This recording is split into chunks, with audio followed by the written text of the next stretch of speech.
Before I start, Melissa, on behalf of myself and also from the members of the Finance Committee, I would like to express our condolences to your family loss and your bereavement and the rest of it. And I want you to pass on our best wishes to your family and to yourself, and to tell you you're in our thoughts and our prayers. Chair, thank you, and thank the committee as well, both for your letter of condolence and the messages that I received from all the members of the committee too. It was greatly appreciated, and I think that we all know that the death of one's mother, just the experience that is, and it was of great comfort to my family as well to receive so many lovely messages of condolence. So thank you again, Chair. Thank you very much, Melissa. And if now we move on to if we proceed through the agenda, as I say, with apologies, I think we record Jim's late arrival as a late arrival, and I have a no. Pat, have you heard anything from Philip? Good to see you. Philip's here. Pat, have you heard anything from Matthew? No, I tried ringing him as well, Chair. I heard nothing from Matthew. Okay. So I would expect him to be here. He's late. That's okay. No, we just received an email that he's late. That's okay. Thank you very much indeed. Peter, you want to make a comment about delegation authority under Temporary Standing Order 115? Cheers. Thank you, Chairperson. Members, just to remind members that if they find themselves unable to attend the meeting and they wish to delegate authority, they need to tell the clerk themselves. A text, an email, WhatsApp, anything will do, but it has to come from the member themselves. That's right. Otherwise, it's not valid. So just to be clear on that. Thanks, Chairperson. Okay, thanks very much indeed. Declaration of interest. Is there any declarations of interest on any items on this agenda? Disagreed? Nod. Agreed. Draft minutes of proceedings on the 20th of January 2021. Just before I talk about the draft minutes, you'll be aware that there's been a push towards more use of Starleaf and going for virtual meetings. One of the things that I have expressed concern, and I've expressed concern through the committee liaisons group as well, or the chairman's liaisons group, is that sometimes some members are not fully hearing all the discussions. And indeed, I have been on a committee recently where I am not going to be able to say that I agree to the minutes because I did not hear everything that was said during that meeting because of breakdowns in the system as well. I just want to say that we haven't experienced that in this committee, with the exception, I think, when we were receiving evidence or reference to do with the fire safety regulations. And I think I will pass that on to I shall pass that on the committee's behalf to both the chairperson's liaisons group and also to the Commission, who are looking at some of these issues as we come through as well. I just want you to be aware of that. Are we, having read the minutes for the meeting on the 20th of January, are we content with those? Yes. All those say agree, say agreed. Agreed. Agreed. We agreed the minutes will be published on the website. There are no matters arising. And as I let the Deputy Chair in his Arctic clothing sort of disrobe himself, that's a very fine sort of outdoor jacket there, Paul. They even had the suit. Yep.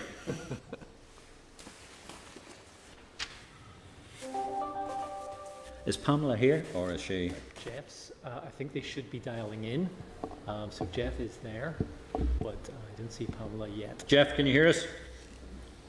I can ask Assembly Broadcasting to add Jeff McGuinness to the spotlight. And Pamela as well. Is Pamela coming to join us? Just ask Jeff where she is. Jeff, is Pamela coming to join us, or is she coming in on Spotlight too? She should be coming in on Spotlight. Okay. We'll just see if we can bring her up. She's not there, so does he want to start? I think Jeff's leading in. Look, Jeff, you're leading with this discussion anyhow, and we all know ourselves well enough for you to crack on. So can you sort of give your presentation, and then we'll sort of ask the questions as we go through. Certainly, Chair. Ready to speak on January monitoring and assist the committee with its scrutiny of the 2021 in-year budgetary position. Committee members may recall that following announcements of further allocations in November, we were holding approximately 26.6 million for contingency until the end of the financial year. On the 23rd of December, Treasury increased the guaranteed COVID-19 funding for 2021 to £3 billion, providing an additional £200 million.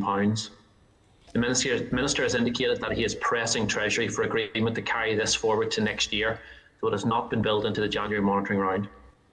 As the £200 million will be sufficient to cover the £150 million cost of further rate support next year, the funding that was held centrally for this was made available for allocation in January monitoring. The Economy Department confirmed that the £60 million that was held centrally for business support was needed. The Infrastructure Minister brought forward proposals to use the £6 million held centrally for support to the private transport sector. The money set aside for support to ferry companies was held to be transferred to the Department for Transport in England, and that transfer has now taken place. The amount requested by DFT was £308k, so there was a small amount of about £42,000 that was made available in this monitoring round.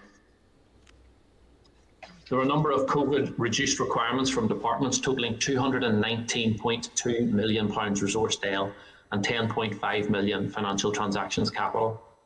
Revised estimates of costs of previously announced rates relief made £46.4 million available for reallocation as well. As a result, total COVID funding available for the January monitoring round was £509.8 million. In terms of bids and allocations, the departments identified £215.6 million of resource DEL COVID pressures. Executive agreed allocations for all COVID bids Jeff, submitted. just a quick one. Did you say 508 million? 509.8. 509.8.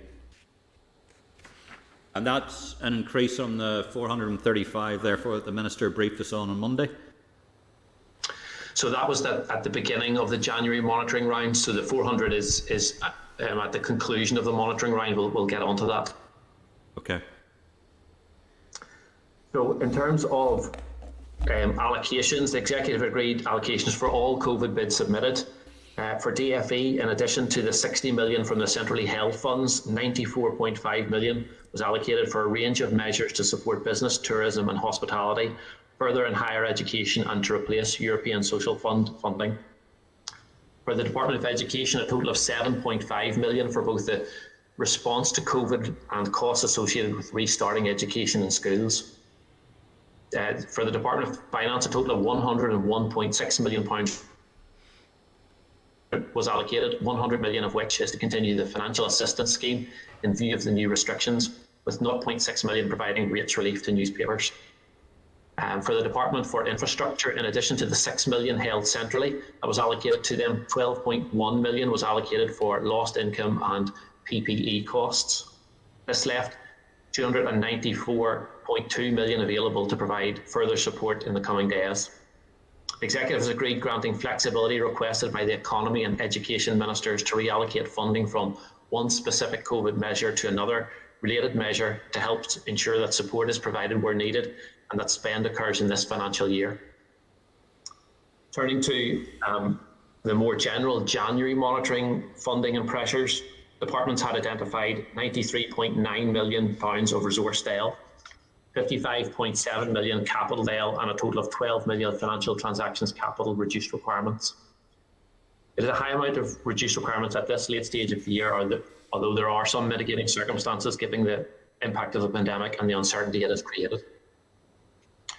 There's 110, that meant 110.7 million resource DEL, 46.4 million capital DEL and 55.7 million of FTC of non-COVID funding available for allocation in January monitoring. Sorry, could you just give me that FTC figure again, Jeff? 55.7 million. That's after the 30 million's gone to Ulster University for its bottomless York Road pit.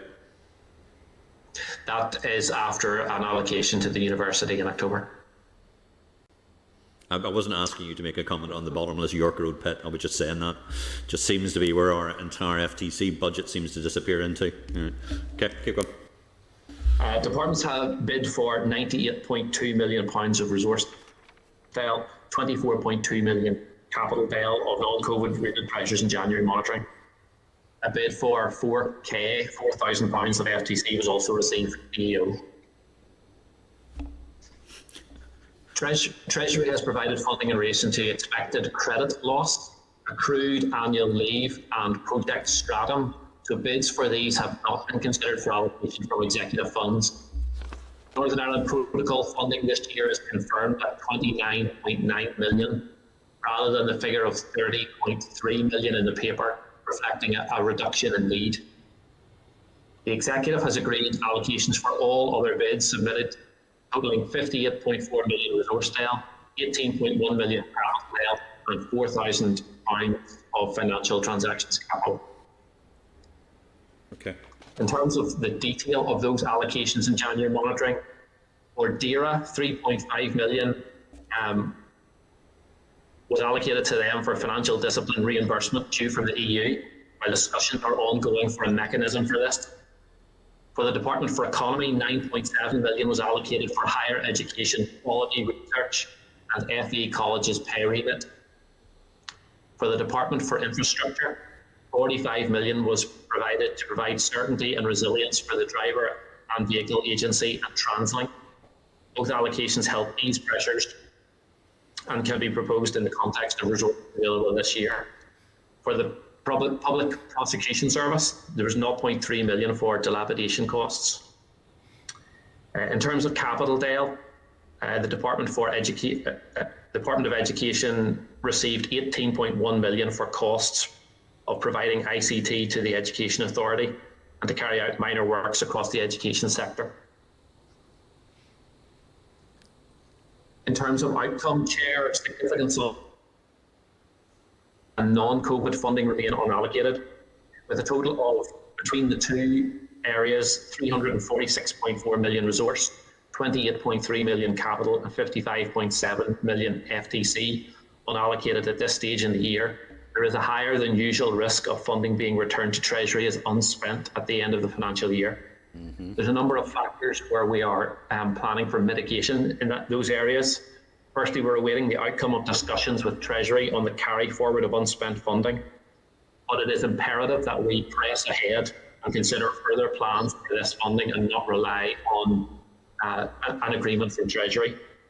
In that context, the Executive has agreed to reconvene on this issue, and the Minister has called for further bids to be brought forward by his Executive colleagues. The committee may be aware of a number of these being announced in the press recently.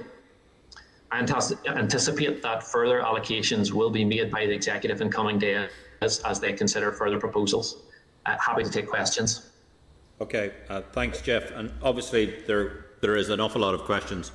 Bearing in mind we're now talking about the Minister briefed us that he was getting a flat cash budget coming into year, and yet we're at the end of this year's budget and we've got a surplus of 509 million to be allocated in a very, very short space of time. Look, there's some real sort of significant questions we have, but the first one I have is this questions around the Treasury and discussions with the Treasury. There seems to be an implication in a lot of the discussions that there will be a large degree of carryover, but I'm not seeing from any indications from any sources anywhere else that the Treasury are amenable or even aware of the full extent of the, I think now 509 million we're talking about. So can you update us on the discussions which are going with the Treasury? Because look, it's all well and good in saying that these discussions are ongoing, but we're now at the end of January. We have potentially 2 months to spend £500 million. And unless there's a plan to do that effectively, what we're going to end up doing is we're just going to be we're going to have money put into pet projects. And one of the most significant issues we have at the moment, and my biggest concern, is that we have no real oversight of how this money has got to this point, and also to the fact that things like the Department of the Economy don't seem to be able to get the money out that's been allocated to them. And we still have had no direction on what's happening with the £95 million sort of voucher scheme and how that is likely to be bottomed out or put out. And those are really significant questions. Can you give us some sort of views on those and where we are on that? Certainly, Chair. So just to confirm that it's £346.4 million of resource, 28.3 million capital and 55.7 of FTC unallocated at the end of the monitoring round, the 509.8 related to COVID at the start of that particular round. So, but you're right, this is a significant amount of money. And obviously there are a number of areas where we're trying to mitigate that, one of which is the Treasury route. So we have been in touch with Treasury, we've been in contact with Treasury on pressing them for additional flexibility and carry forward. Very much the case of we don't want to be penalised for trying to do the right thing with the money just because it ends up being allocated a few days later than the 31st of March, for instance. So we're doing our best to make sure, Chair, that funding, the Treasury are aware of those issues. We had anticipated the Treasury would provide a view on this carry forward actually this week, so we are anticipating that at any day. You'll be aware that the Minister, along with his devolved administration counterparts, have written to the Treasury on this specific issue. So as well as engaging with the Treasury at official level, we're doing so at ministerial level as well. So we're trying our best to impress upon them the need for carry forward so that the funding can be spent appropriately on the right way without losing it because of financial route. Okay. Just further to that, and please tell me that this is just idle speculation and media speculation, but there are no plans to front load £95 million onto MasterCards for everybody in Northern Ireland that will be retained to the end of the COVID period, and then will be handed out to the people of Northern Ireland to boost Amazon's profits. Please tell me that is not a proposal that the Department of the Economy are thinking about. I am not aware of that particular proposal, so if it is being considered, it hasn't reached my desk yet here. So what are they proposing to do with the 95 million that had been allocated to them? What are they going to do with it? So the 95 million has been surrendered as part of this monitoring round. It is now forms part of that unallocated funding, and we are now considering further bids for that fund. Right. Okay. Some of the other things that the Minister alluded to, he talked potentially about sort of a considerable ICT uplift, particularly for schools and education. And I think the implication was that that would be a significant buy in a short period of time. If that is the case, how can we be doing due diligence when it comes to purchasing, going out to contract and the rest of it if we've only got sort of 2 months left to try and achieve this? Well, certainly I'm not aware of the specifics of that particular issue, Chair, but if I can talk about how the process works for a number of these things, where departments will be in contact with Public Spending Directorate on an ongoing basis about a number of projects that are in the pipeline. So should there be something that will potentially come to fruition before the end of the financial year, departments will probably already have talked to supply teams on those particular issues and have progressed the business case to a degree in advance of any particular announcements. So it's not that business cases and suggestions for spend come to us completely cold, Chair. That degree of conversation is happening, and at official level, we will be aware of some of the things that departments are trying to progress. Okay. And we noticed when the Minister was producing the draft budget, and we were particularly talking about health and some of the issues to do with the change programme and safe working practices. And there was a suggestion that we'd wait until we got to mid-year monitoring round to see what any surplus there happened to be. Yet now we're sitting on £500 million. Is there any mechanism being worked out, particularly to do with health, which could be seen to be very clearly COVID related, that those monies could be ring-fenced now so that we can actually achieve what we've promised under a New Decade, New Approach, particularly for health? One of the problems, Chair, that we'll face is the resource accounting and budgeting scheme in terms of trying to make sure that we can accrue the money to the right financial year. So if the funding is required for safe staffing in 21-22, it will prove very difficult for us to accrue it in 2021, simply because it's not in the right financial year. Those are the budgeting rules that we work under. They come down from Treasury. They're part of the kind of wider European system of accounts. And our hands are somewhat tied in those areas, but undoubtedly departments will be working on ways in which we can maximise funding and do so within the budgeting rules.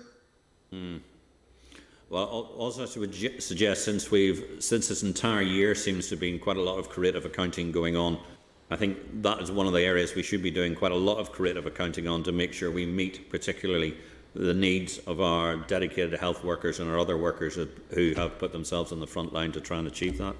There was also a discussion from the Minister about one of the ways to get this money moving was to increase allocation to arm's length bodies.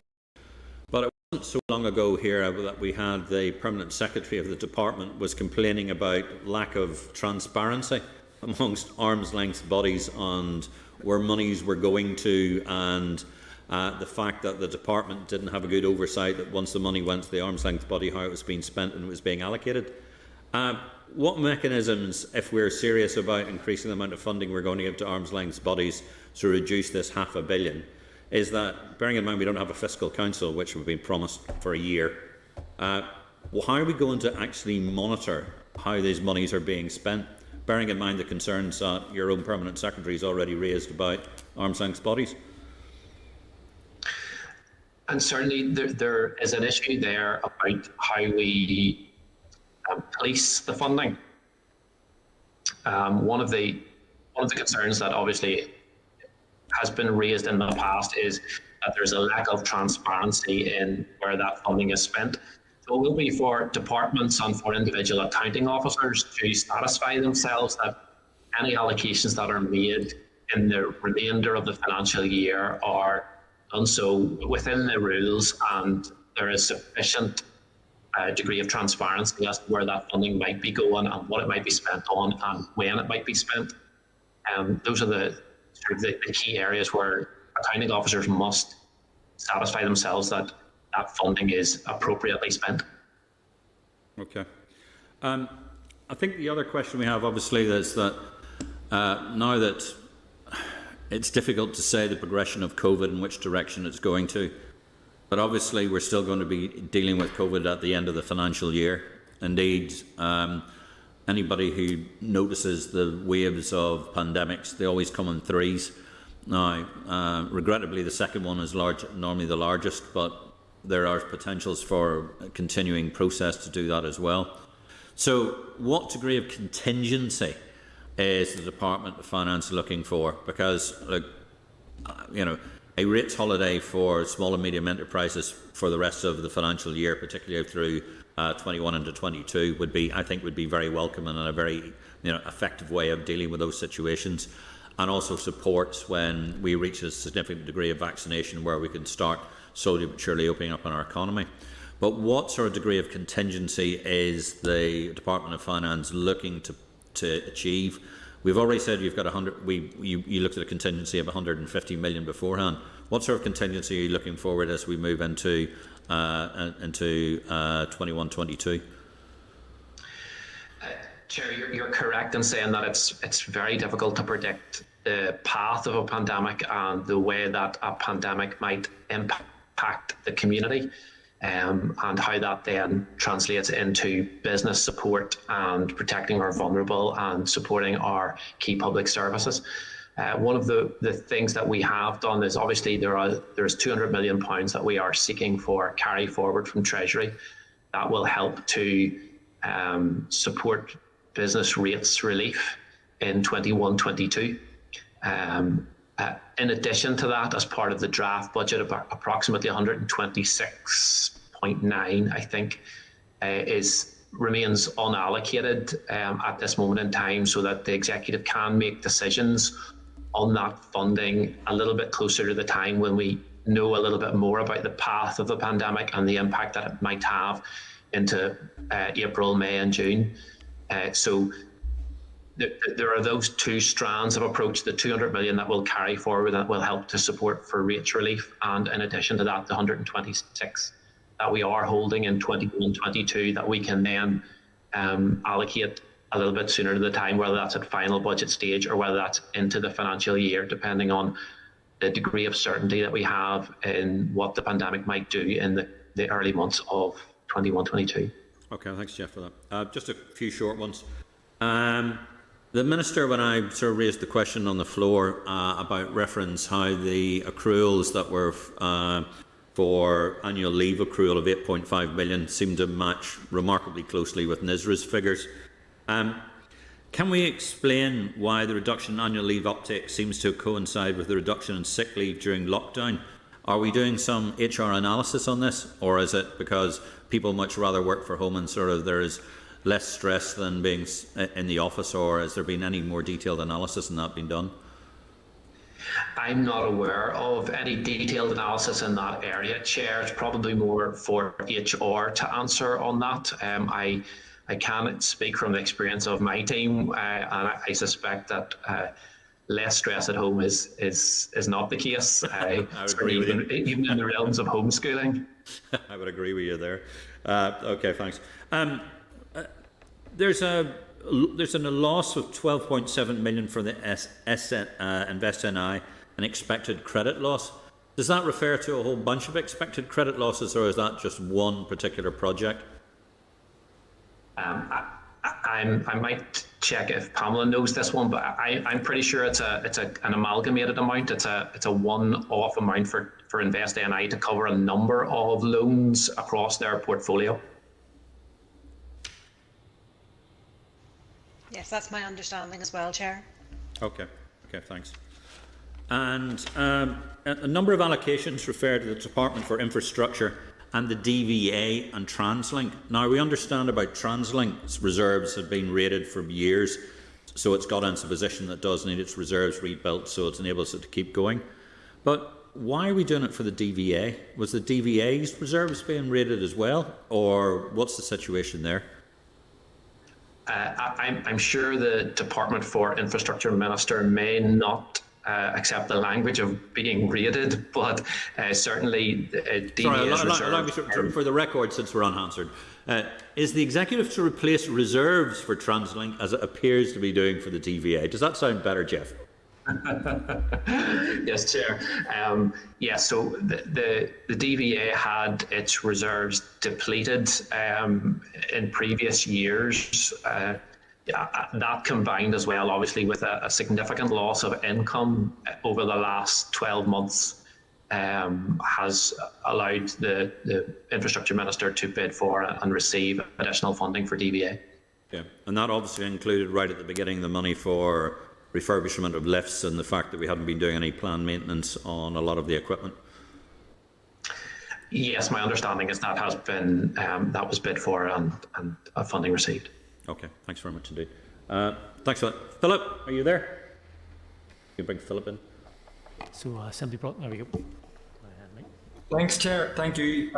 Thanks very much for that. I mean, obviously, Jeff said that the Treasurer may get back with some information this week, and that would be welcome. I mean, I think it would be extremely disappointing and probably irrational if there wasn't a certain latitude to carry money over given the pandemic and the late arrival of, I listened to the Minister's responses to questions and given very good detailed explanations as to why we're in this situation. I also welcome the fact that the Executive is meeting again. It is ultimately, a test for the Executive to ensure that money isn't handed back to the Treasury, given that, I don't think there will be much public support when we have businesses and employees and all of the rest of that trying to get through this pandemic. So, just in terms of some of the points that, Jeff, you've already made, is there likely to be a further funding review even later on between now and April? Is there timeframes for this current phase when departments make bids, when a decision will be made? And it is important, obviously, that there is transparency and scrutiny around the decisions, and we're not just handing out money for the sake of it. But I do think that, as the Chair has said, there are businesses out there, there are employees, there are schemes where people have been maybe a wee bit unsatisfactory about the amount of money and the time frame and getting it out. So I think that we should be looking at that. There are other, could we ask, for example, are there bids in for student support? I know that's been detailed, and for health workers, and even within the Department for Finance. Does the Department for Finance have any proposals itself? And are they, for example, maybe looking at the allocation of the business support grants within this department in terms of either expanding the remit or even the value of it? And then just lastly, because under normal circumstances, road infrastructure would be getting a huge pot of money at this time of the year, and certainly as we come out of this freeze, I just locally, the roads are in a terrible state, so obviously I would expect a certain amount of money to go into the Department for Infrastructure to, particularly in rural roads, bring them up to a decent standard.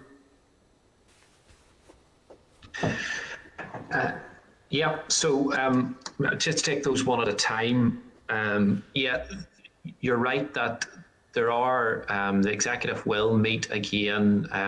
My understanding is that that will probably happen in a number of stages as proposals come to fruition and are brought to the table.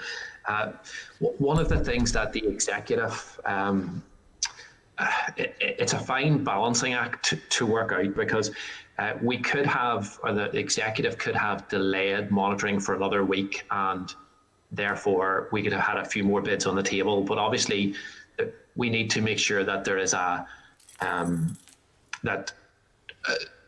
announcements are made as soon as we have firm proposals. So I suspect that rather than wait for a number of additional bids, the executive will do that in a number of stages, so that as I said, as things come on board and as proposals are raised and agreed by the executive, then announcements can be made as soon as possible.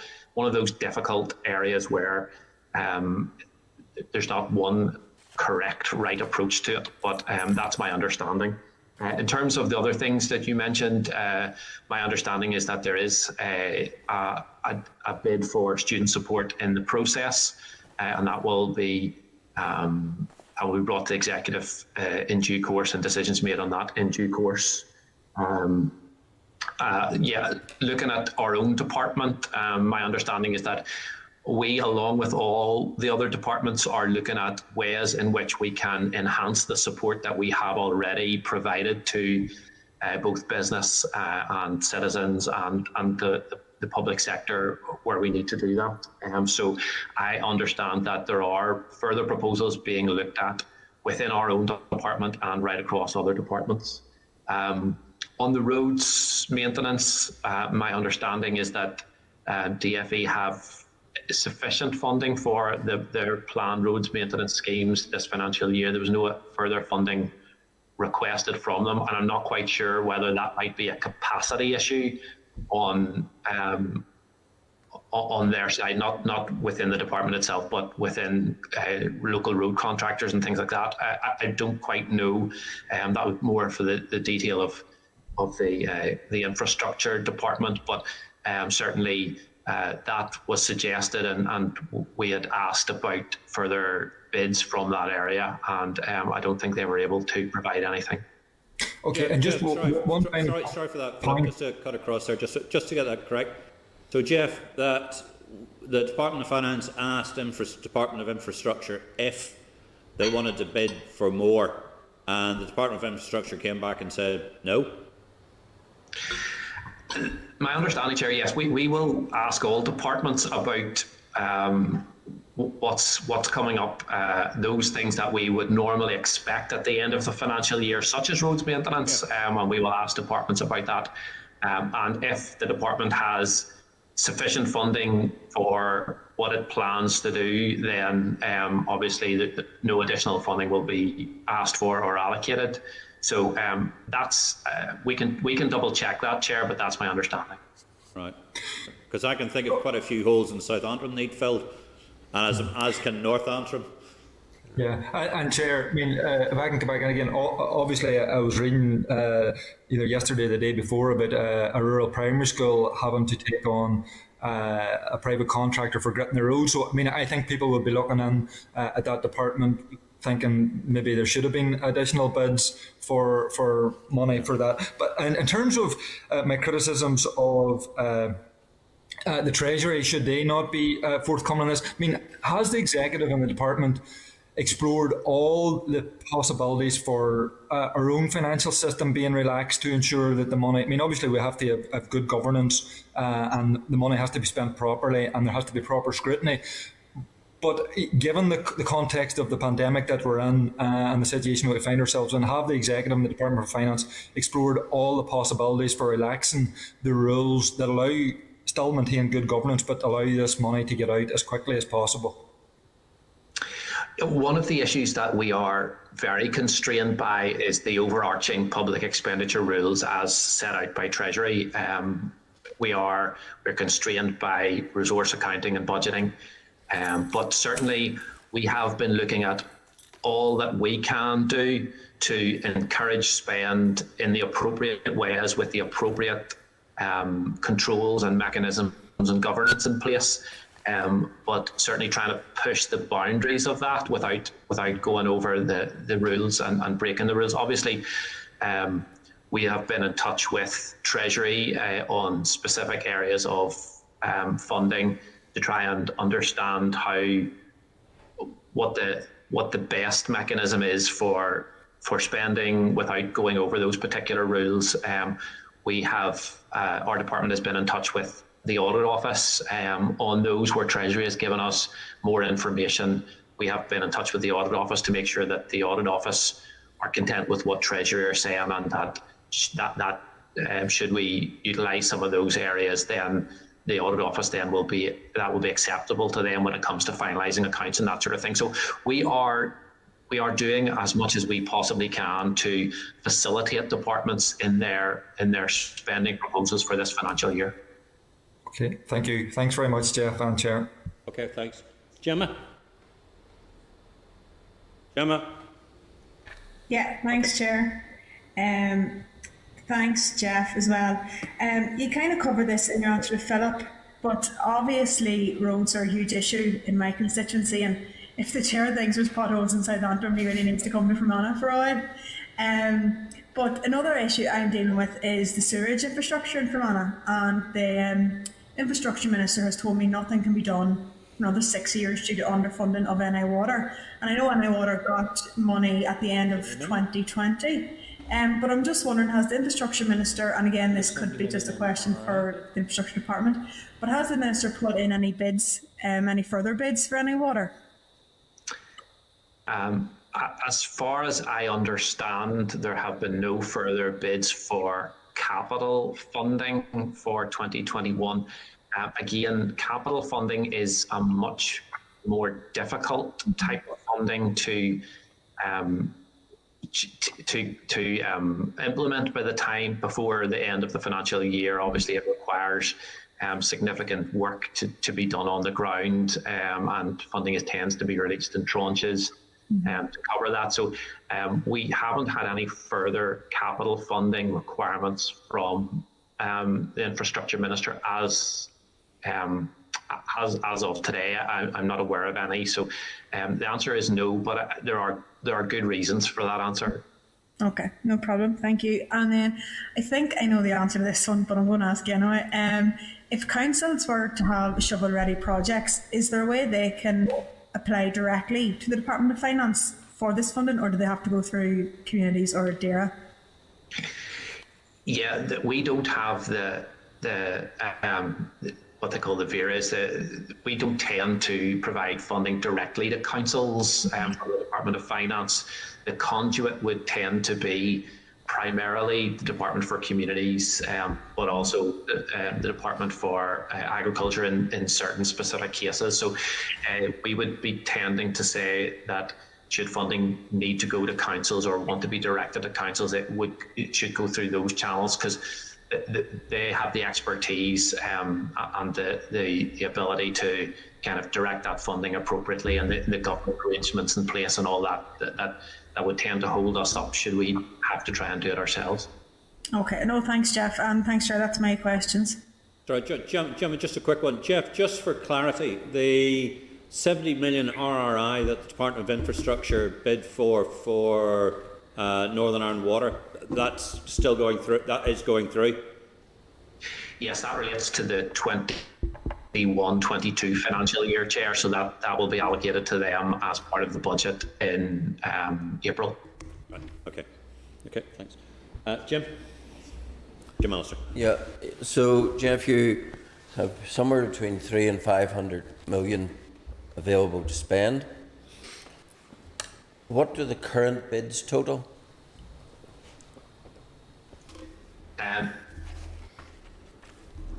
I'm not specifically aware of where we are in terms of the current bids. Certainly, we've had a number of bids that have come through at official level. Some aren't necessarily just agreed at ministerial level just yet. So it's not in the hundreds of millions at this moment in time. But it's certainly it's a significant amount. So when you say come through at official level but not ministerially approved, do you mean not ministerially approved by the asking department? Yeah, so we will have discussions with all departments at official level, and departments will share ideas on potential projects and maybe try and get views from us in terms of feasibility and that sort of thing. So we would be having those discussions, but it wouldn't be correct to kind of mention any of those without appropriate ministerial cover, because by the time it gets through accounting officer or a minister, those things may have changed significantly or have dropped off the table. And have you any ministerially approved applications? I think there are some in there for executive agreement, but I don't have the details to hand. Obviously, it's too late to do a further monitoring round. So what is going to be the mechanism for approval of any grants, bearing in mind the need to protect ourselves against rushed and inappropriate spending? Certainly, that's a significant thought in our processes, that funding needs to have the appropriate governance in place. It needs to demonstrate VFM. There needs to be appropriate mechanisms in place so that public spending is spent appropriately. We will, whilst we have finalised January monitoring, we have had a number of allocations right across this financial year. We think that January monitoring normally would be the third set of allocations in a year. We think it's probably now the 10th set of allocations this year, and the executive then have the ability to allocate further funding as we go forward. Obviously, that has an impact on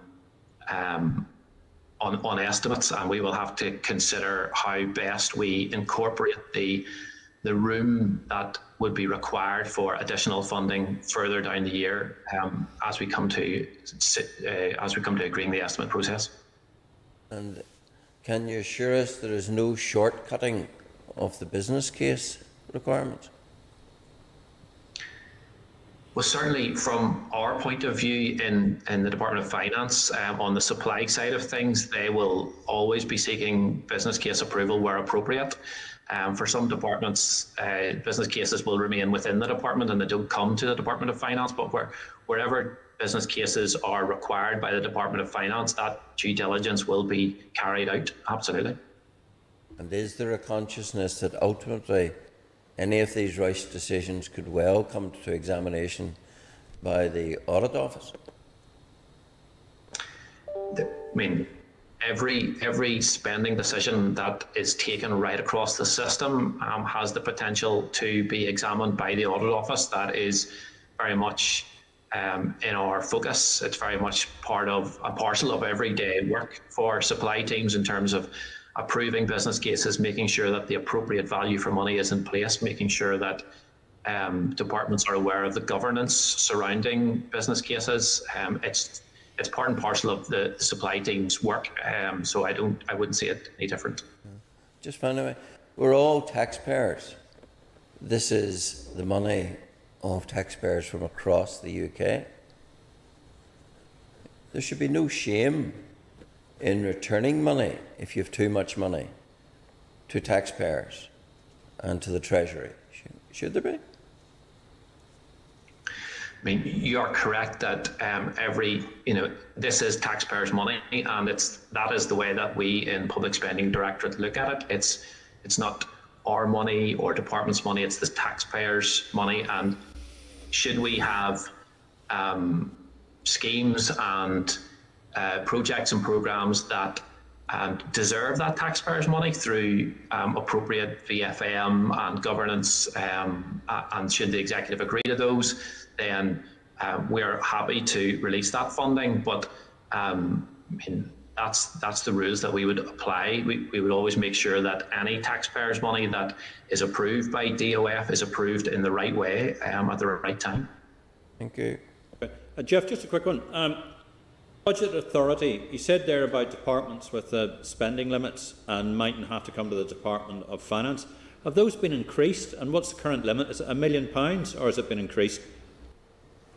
So it very much depends, Chair, on the specific area. So for capital projects, for some departments, it could be £1 million, it could be £5 million. I can't quite remember. There are different spending limits or delegated limits, as we would call them, for different departments, depending on previous history, how departments have performed in the past, the level of overall budget for the department, that sort of thing. On resource side of things, there tends to be more delegation for resource programs and projects, except potentially where they are novel or contentious, they would come to the Department of Finance. So the delegated limits haven't been changed in the last, I'm going to say, at least 12 months, Chair. I'm not quite sure. It's not my side of things, but certainly there hasn't been any significant changes in them that I'm aware of in the last year or at least a year. I'd imagine everything from the Department of the Economy now must be coming to you, because everything they seem to be doing is novel and contentious combined. Certainly, I think we would probably have seen a number of new things that wouldn't have even crossed our radar 12 months ago, Chair. That's one way of putting it. Okay, Paul. Yeah, thank you, Jeff, for your time and the extensive questions and answers you've given. You do certainly put in a shift when you come here, so thank you for your time. I suppose my question is around, well, what I did ask the Minister in a private capacity earlier on in the week was, and I wasn't expecting an answer then, and maybe you won't be able to answer me this at this point in time either, is, whilst we're not comparing apples and oranges with regards to Wales and Scotland, do we know the pressures that those jurisdictions are under, those regions are under with regards to underspend? And is it comparable then with Northern Ireland? It's a good question. It's one of the things that we would discuss at official level with other areas. They certainly are seeking similar levels of carry forward for their administrations as we are. Obviously, that's evidenced by the joint finance minister letter to the Chief Secretary of the Treasury.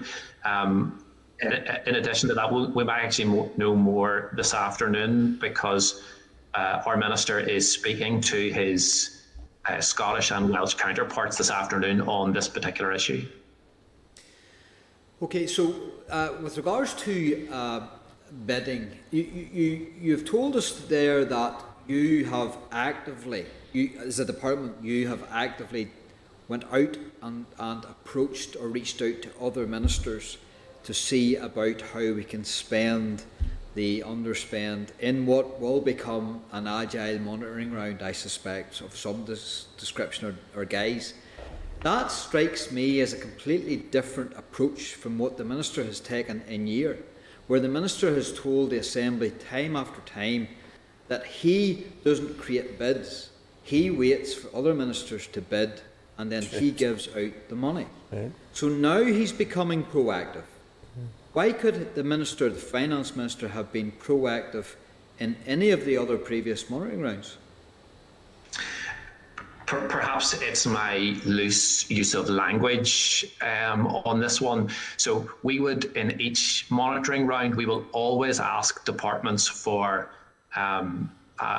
what pressures they are facing. We will always go out and proactively do that. We will always, as supply teams within Public Spending Directorate, they will always be in touch with their departments on a weekly or potentially more often.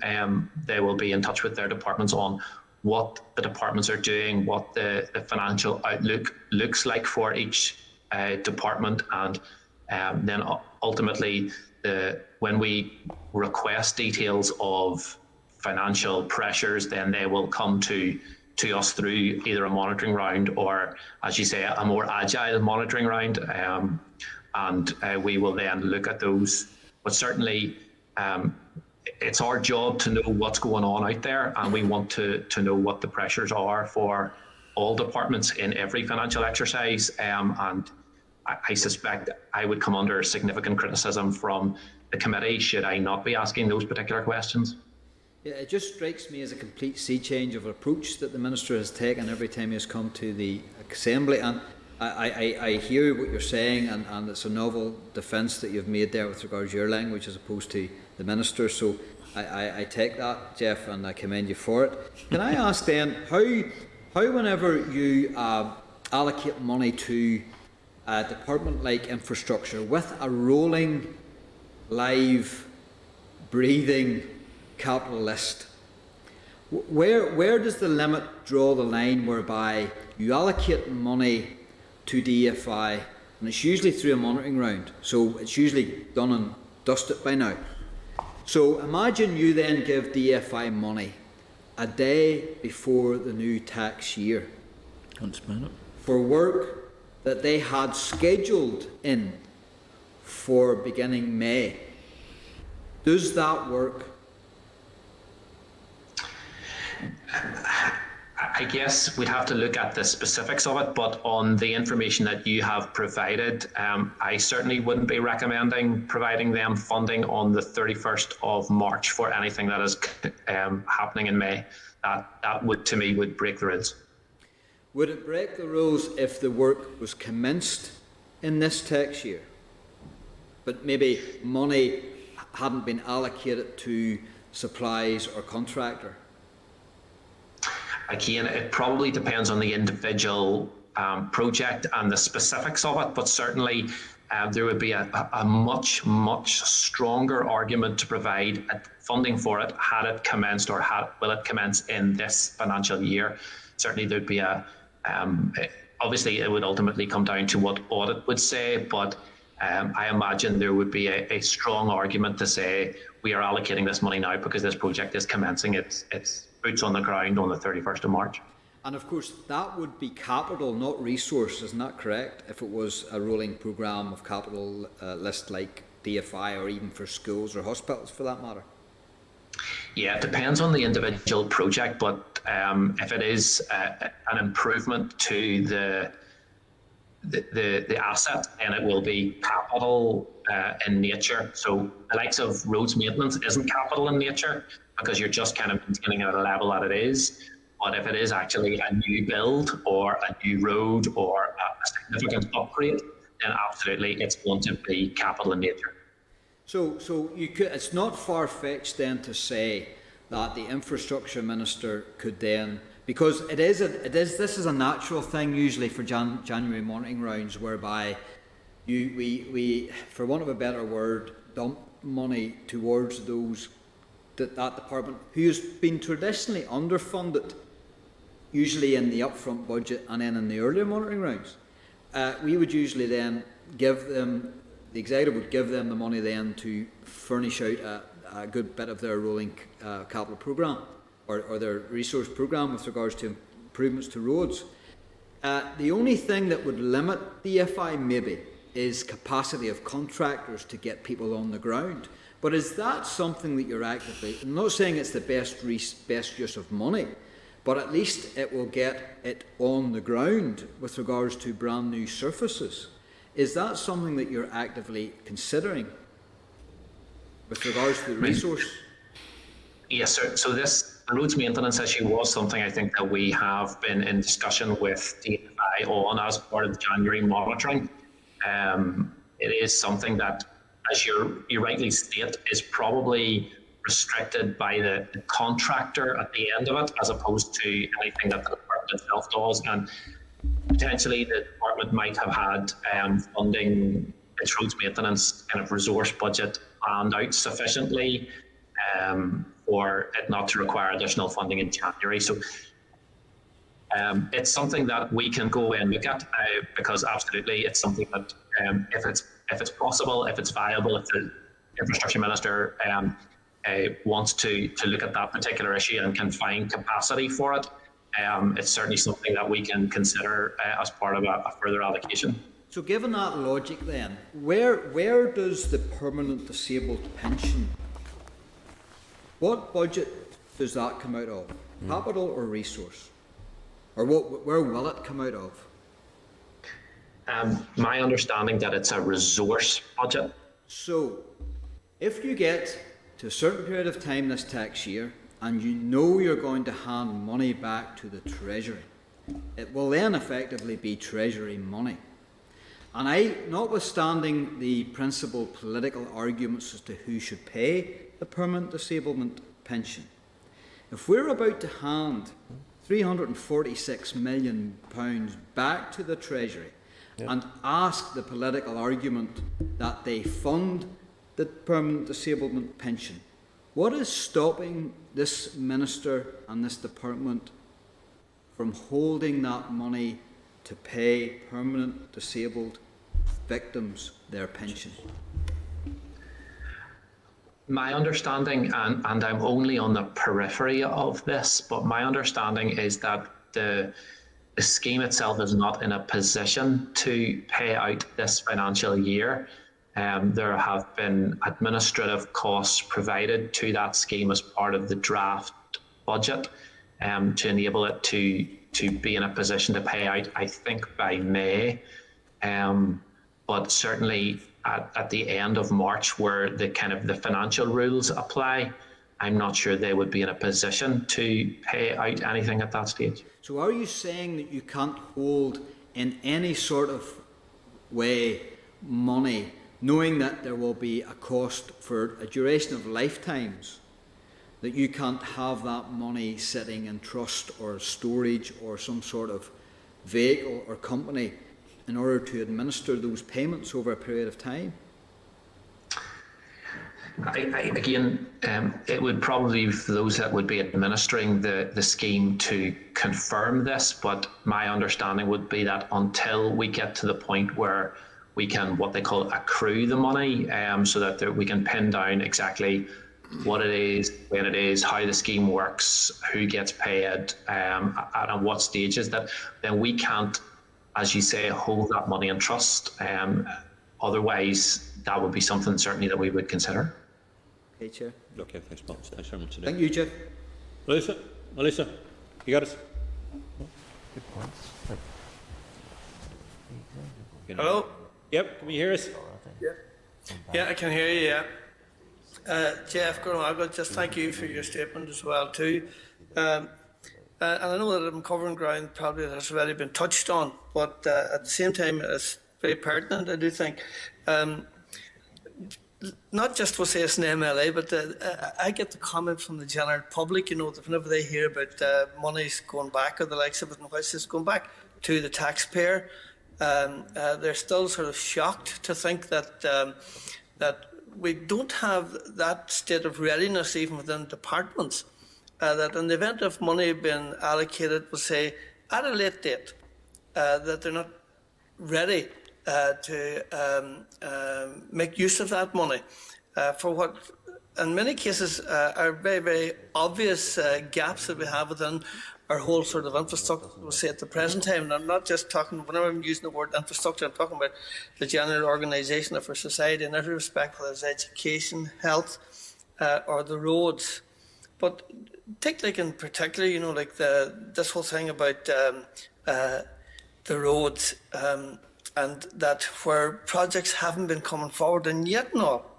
I know that at the present time, you actually have community groups throughout the country that are resorting to carrying out what previously was the duty of the likes of road service. And I'm thinking in particular in terms of gritting, that only over this last couple of weeks, all of a sudden it became a real sort of crisis situation, that not only was grit not being put out on many of the roads, but in particular, we'll say in the more urbanised areas and so on, grit boxes and that weren't being supplied. And yet and all, whenever we were in contact with the road service, we were just sort of invariably getting that same excuse. There's cutbacks, we don't have the money, we can't carry out sort of our duties as we would like to, or as what we have done so in the past. And then you hear then that there hasn't even been a submission made, we'll say, to the likes of finance and so on for work such as that. And I'd like to congratulate you as well too, Jeff, in the way that you actually defended the positivity within finance themselves, and that they did react positively to departments, not only in the allocation, we'll say, of funding, but in requesting them to come forward with the ideas. And let's face it, you know, like, I mean, that just isn't entirely the responsibility of the Minister of Finance or the Finance Department, but each and every other minister too should be taking full responsibility for what it is that they are responsible for. The other comment that was made too, and I really welcome it, that again, that there are been taken into consideration, i.e. provision for students and so on, because within that whole educational system right up to, and in particular for the higher education, they have suffered greatly as a result of this whole pandemic in every respect. And I'm glad to see that initiatives are being brought forward there, and hopefully that it will help to sort of soften the blow or ease the difficulty they have now in their participation in further and higher education. And I'm sure there was, one other point just that I do make, and I'm not that sure just where in fact responsibility for this actually lies, but it is still the case that there are individuals maybe who are maybe the sole director of a company or the likes of it, that are falling through the net and are not receiving the type of support that one would expect. And I know because I've actually dealt directly with some of them myself and so on, so I'd like to think that someone has been a wee bit maybe more imaginative and been able to at least be in contact with and taken on board, i.e. those people that are falling through the net in terms of support during this time, especially in view of the fact that quite clearly it seems to be the case that there is an abundance of funds and that there to be imaginative and to come forward with projects that would meet the criteria in terms of good governance and everything else. So, as I say, these are all mainly just statements rather than questions as such.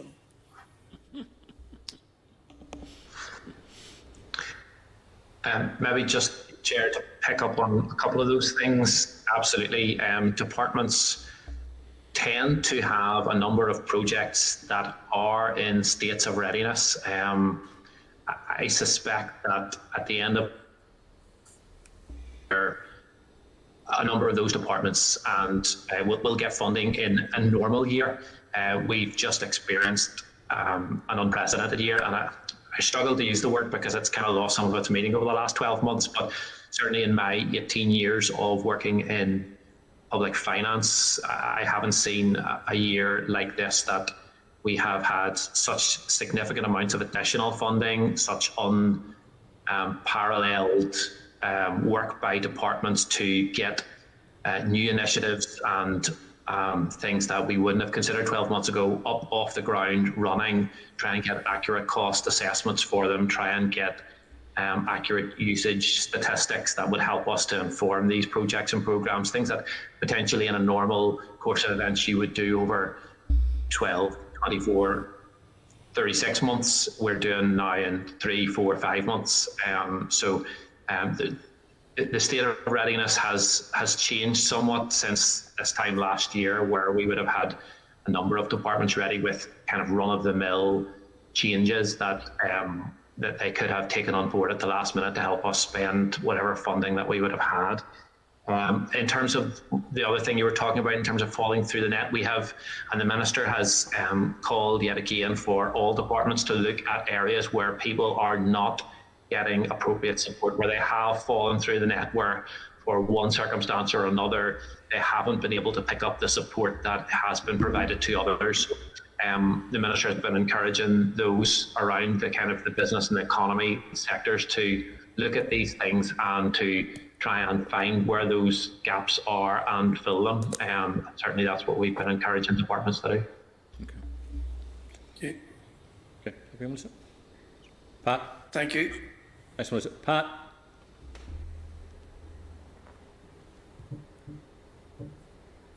Hello? Yep, we can hear you, Pat. Thanks very much, thanks very much. Jeff, there's no doubt that I am very concerned with the Department of Finance, and we're sitting, and we've already heard, with 509 million. But my question is, I've listened to a lot of talk there, and I hope you will agree with me on the bids which was made to the Department of Infrastructure.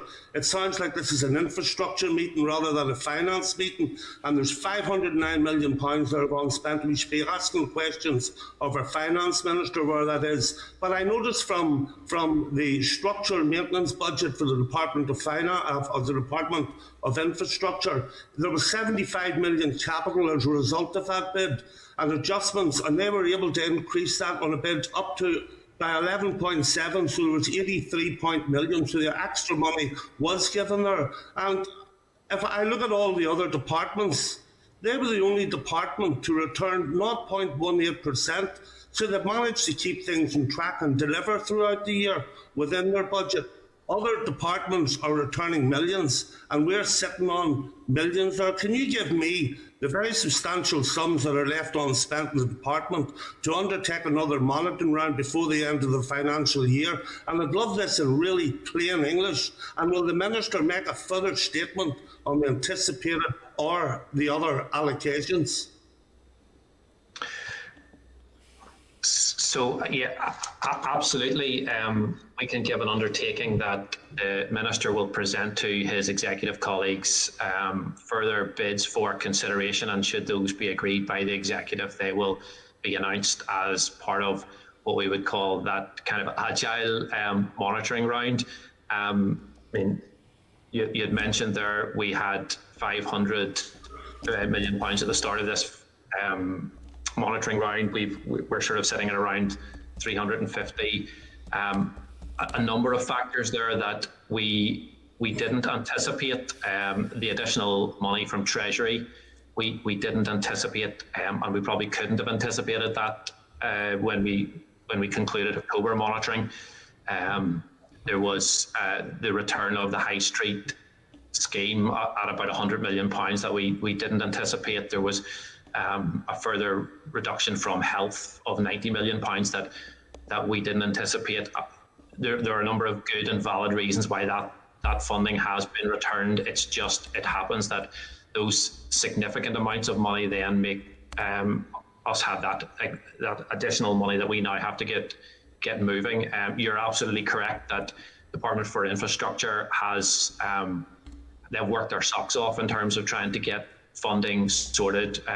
Look at the support that we have provided to TransLink for lost income, for resilience, that kind of area, for DVA. We've had a number of, the Minister has been working on making sure that, as you say, additional capital has been provided where necessary. So there are a number of good things coming out from all departments. And all departments are doing their best, and if I have given the impression that they aren't, I apologise, because that's not the case at all. But Jeff, I do notice that other departments, just looking through the figures, are returning millions of pounds. And I noticed that department, the Department of Infrastructure, it returned 0.18%. So that is quite small. Yeah, absolutely. One of the things there is that the Department for Infrastructure are providing that funding to established groups, established kind of areas like the likes of TransLink and the likes of DVA, other departments, the Department for Health, for instance, looking at how it deals with that pandemic and that pandemic response. I can understand why they may have provided initial estimates that weren't as accurate as they would have liked it to be. The likes of the Department for Economy, where there are a number of novel schemes that are coming out, and it is hard to understand the uptake of a scheme like that. It's hard to understand what the cost estimates might be for new and emerging schemes. So you're right, there are a lot of departments out there that are handing back additional money. I think it's just a context of pandemic planning at this moment in time. But even with that pandemic planning, Jeff, do you not agree that this is, I know it should have actually speeded this up an awful lot quicker. Do you not think that it's going to be nearly impossible now as we come and we're moving near this financial year, and there's no guarantee that this money will be allowed to roll over, any of it? And just one more point at the end of this one, Jeff, please. Sure, and there is no guarantee at this moment in time. Obviously, we're hoping for some sort of understanding from Treasury and some sort of formal agreement from them in the next day or two to allow us to plan appropriately for the remainder of the financial year. We are doing our best to make sure that funding is allocated as appropriate in the appropriate ways, and we are. The Minister is very clear that he wants his ministerial colleagues to help him out in bringing forward programmes and projects that allow the appropriate amount of COVID support for both businesses and the vulnerable. I hear what you're saying, but I also have to say to the Minister that there should have been more schemes sitting there and ready to go from the start of the year. We should have been planning for this in this year of the pandemic, that this would not have all been taken up, and it will come in. And it is sort of congestion in here to the last 2 or 3 months in order to get the spend. Yeah, and one of the issues with that is that we could not have 12 months ago, we could not have predicted that Treasury would provide over £3 billion of additional money in the financial year. We lived essentially on the drip feed of Barna consequences up until July, where we got the UK guarantee, and that was increased a number of times. Had we known what that number would have looked like at the start of the financial year, then I think we would have planned in a different way, and we would have planned just to understand how to appropriately use that £3 billion across the system, where we haven't been able to do that in looking at the kind of the big picture until now, where we've finally got the last £200 million in December, and potentially Treasury could provide additional money before the end of the financial year, depending on what that guarantee looks like. So if they did, we would be expecting them to allow us to carry forward anything that they provided between now and the end of the financial year. Thank you, Chair. Just this last one. Well, I mean, can you advise on the specific resourcing capital amounts proposed by the Department, the Treasury, for this carryover? Because it seems to be moving every week I go in. And last week, with all of the figures, and I'm back in again today, and there seems to be another set of figures coming at us. And it's the amount of spend. And I heard what some of the other MLAs said there about it is Treasury money. But we all know the hardships that's out there. And I'm coming from a business point of view. Businesses are closing. They will not open. And it's important that we get every bit of aid we can out there in order to get them to survive. Certainly, I mean, the amounts coming out of January monitoring combined COVID and non-COVID. So we're looking at what funding is available for right across the system between now and the end March, it's £346.4 million of resource, £28.3 million of capital, and £55.7 million of financial transactions capital. That are the numbers that are set in stone at the end of the January monitoring position, and that's the numbers that we'll be working with going forward. I spoke with the chair yesterday, and I'm hoping that some of that capital may well be like an oven-ready goal, something that we can pull there in order to try and use some of that money up to the betterment of Northern Ireland and where we are on some capital project. Thank you, Chair. Okay, thanks very much indeed. Matthew? Thank you very much, and apologies for arriving late to yourself, Chair, and to Jeff. So apologies if I missed any pertinent bits of the presentation. Just, Jeff, you mentioned the global figure, so it's about still, as of the end of the monitoring round, it's about 430 unallocated, which is largely resource style, but also includes capital and FTC. A few questions to ask. As of last week, the position was, the view was that there would be at least 85 million allowed to be carried over under the budget exchange scheme. So you could minus off 85 from that 346, because that will be also the expectation, I think, from yourself and Joanne was that 200, there would be 200 addition, the 200 that was, I think, allocated in November, late November, early December, would also be allowed to be carried over. So if that's right, is it more like 146? No, not 146. Sorry, more like just over 100. No, not quite. So you're correct that we would be allowed under the budget exchange scheme to carry forward amounts. So it's about 0.6% of our overall resource style, which equates to about 88 million for this financial year. So you could, in theory, you could take that off. That would be assuming that departments would fully spend on their already allocated budgets. The £200 million carry forward isn't part of this process, so that isn't in those figures. So it's additional to those figures. So the 200 million, meaning you haven't included that because you're certain that you're going to be allowed to carry it over. So if the Treasury turned around and said you can't carry it over, it would be 540. Not saying it's going to happen, but yes, we would be fairly confident that Treasury will be will look on this favourably. But you're right, we don't know that until we get formal confirmation.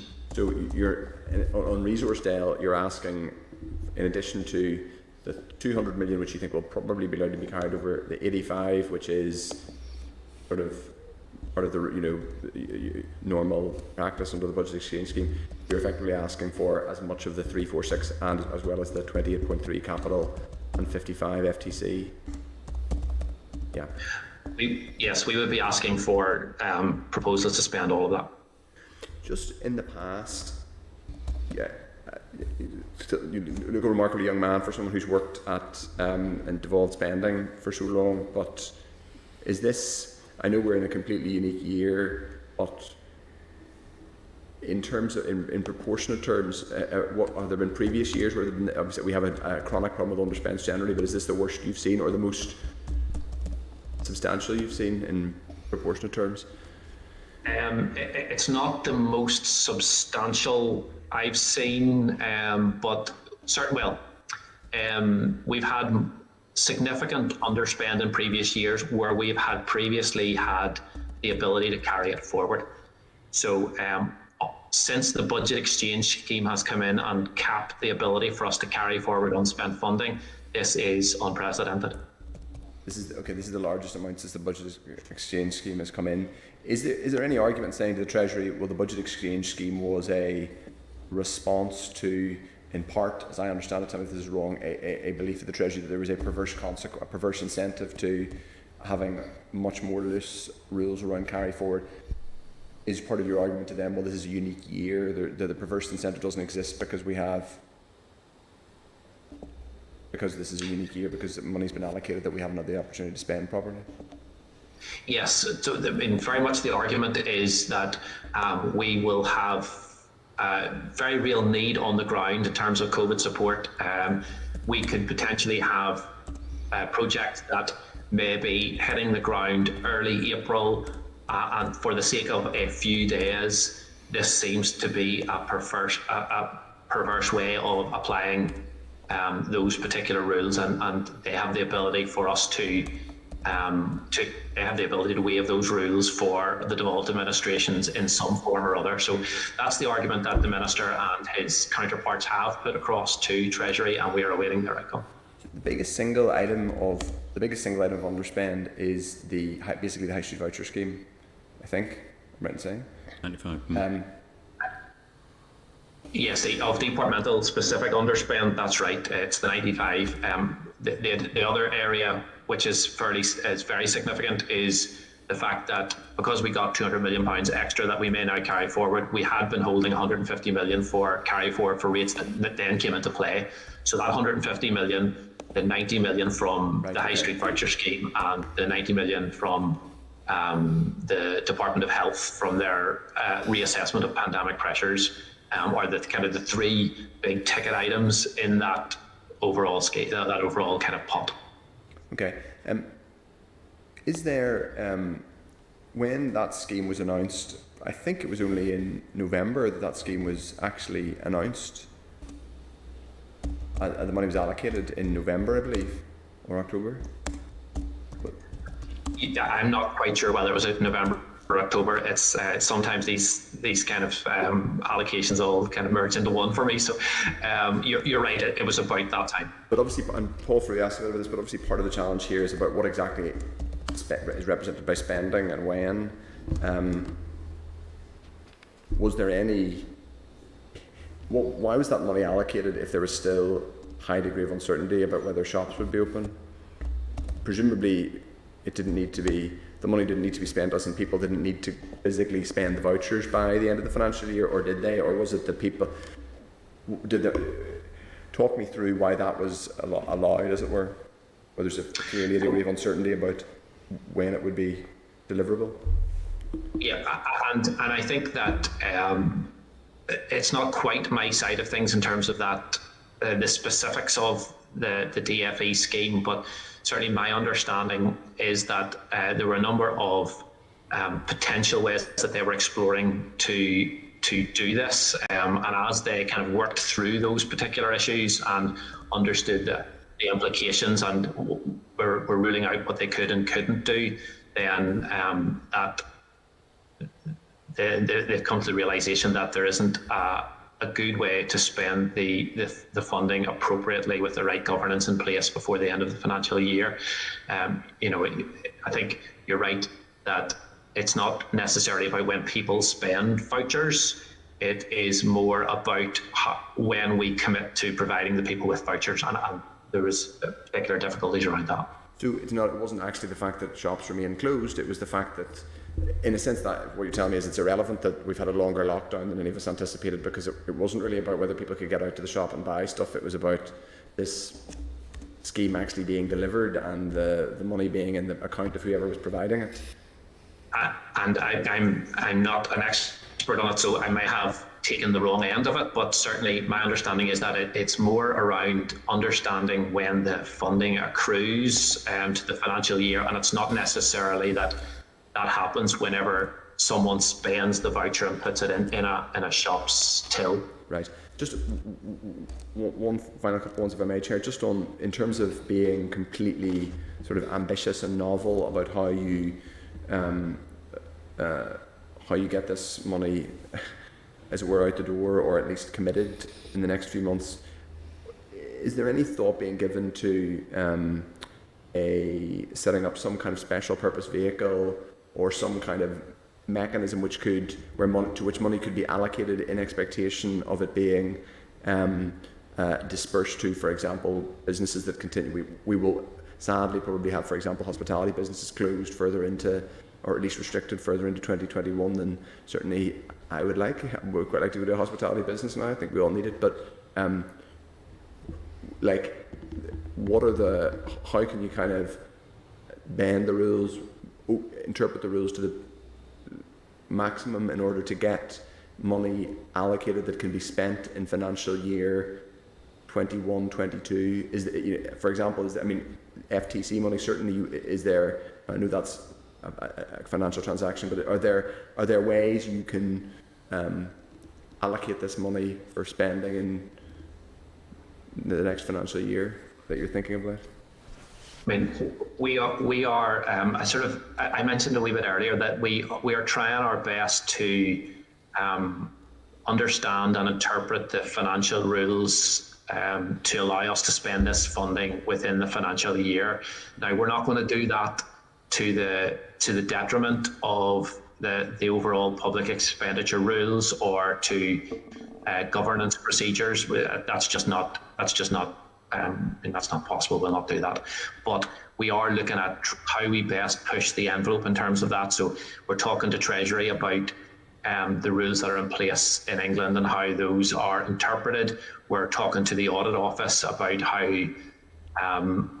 what sort of view they might take on issues that would arise if we spent funding in a certain way. We are doing our best to ensure that that funding is allocated appropriately. It's allocated to areas where we can support public sector, we can support the vulnerable, we can support business this financial year and spend it in this financial year. And we're doing everything we can possibly think of to make sure that those boundaries are challenged but not exceeded.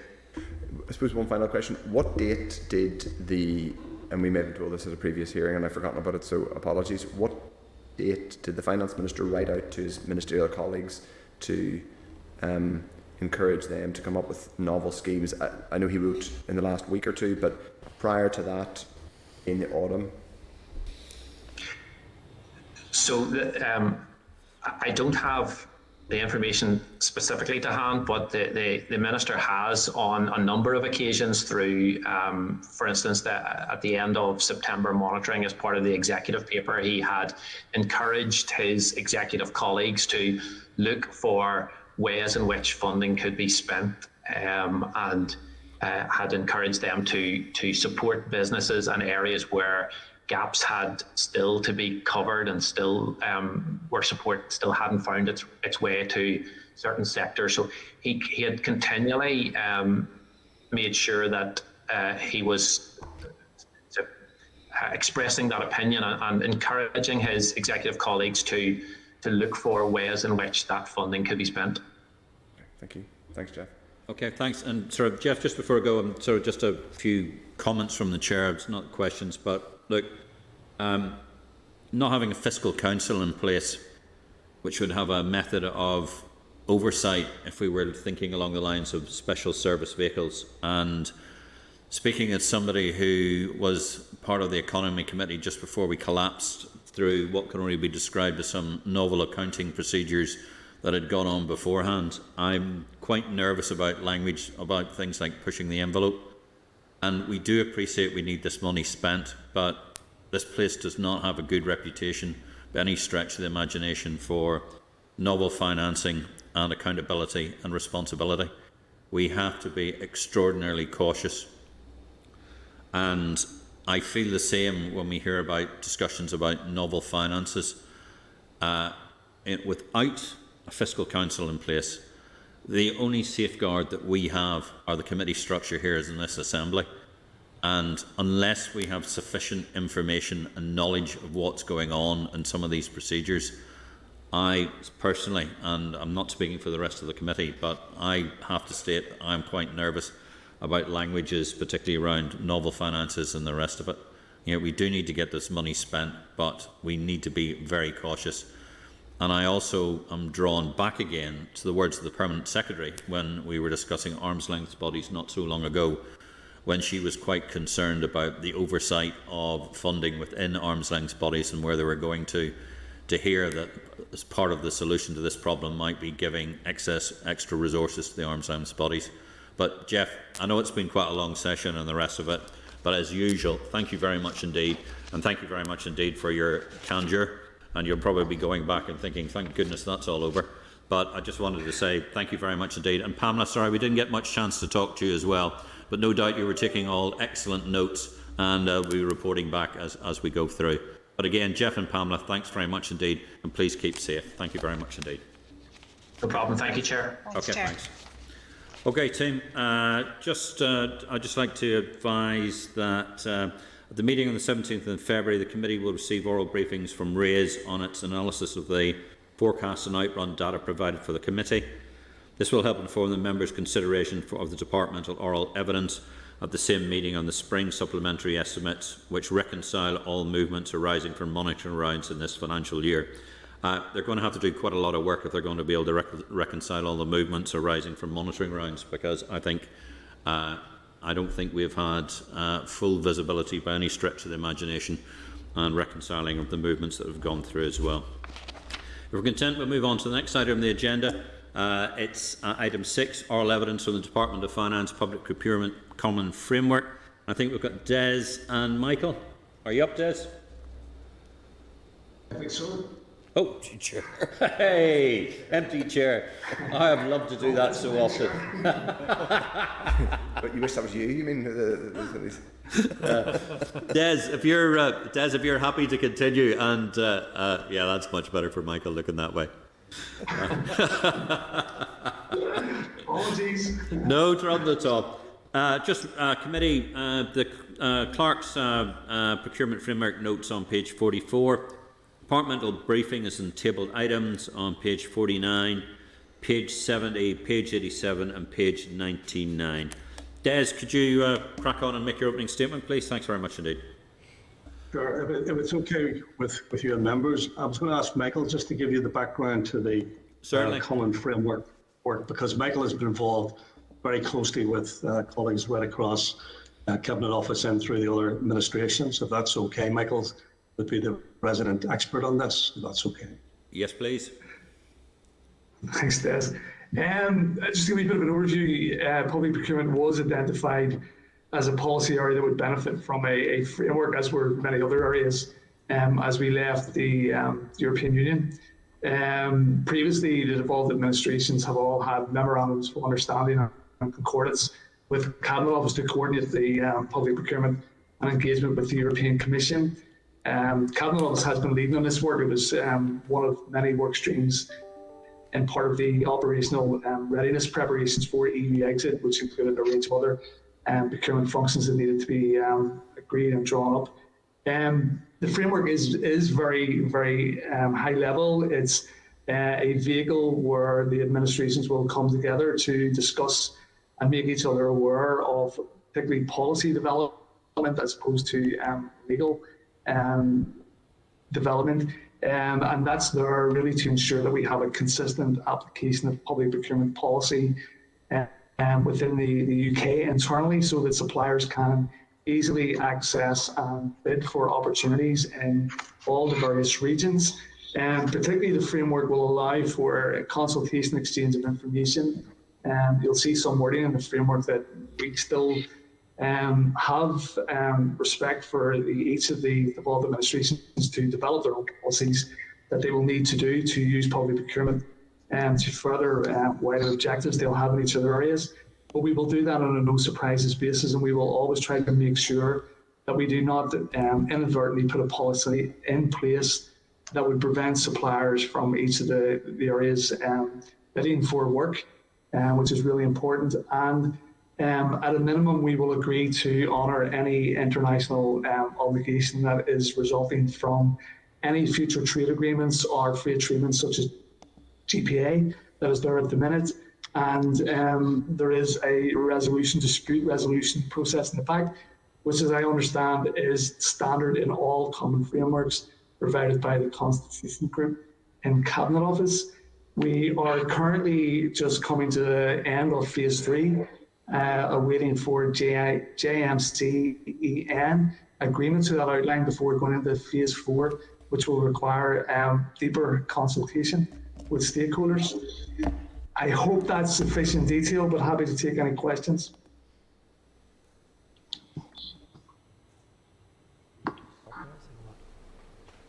I think it's just been something's crashed, I think. Sorry, we're having a little technical difficulty here. Just bear with us. I think he's finished unless Des has something to add. So, has anybody got some questions? I'm trying to bring up my system, which is crashed at the moment, so I'm having difficulty bringing up my papers. But sort of, go ahead, please, Jim.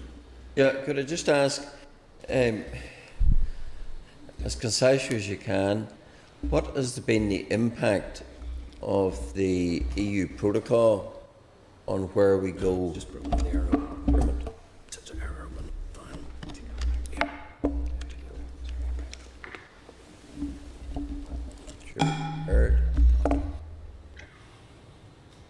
Sorry, can you hear us okay? Mr. Alistair just asked the question. Sorry, Mr. Alistair, I'm not sure whether there's still a bit of a break-up in the system. The issue in terms of the common framework is, it's clearly stated that there is no intersection between the common framework and the protocol.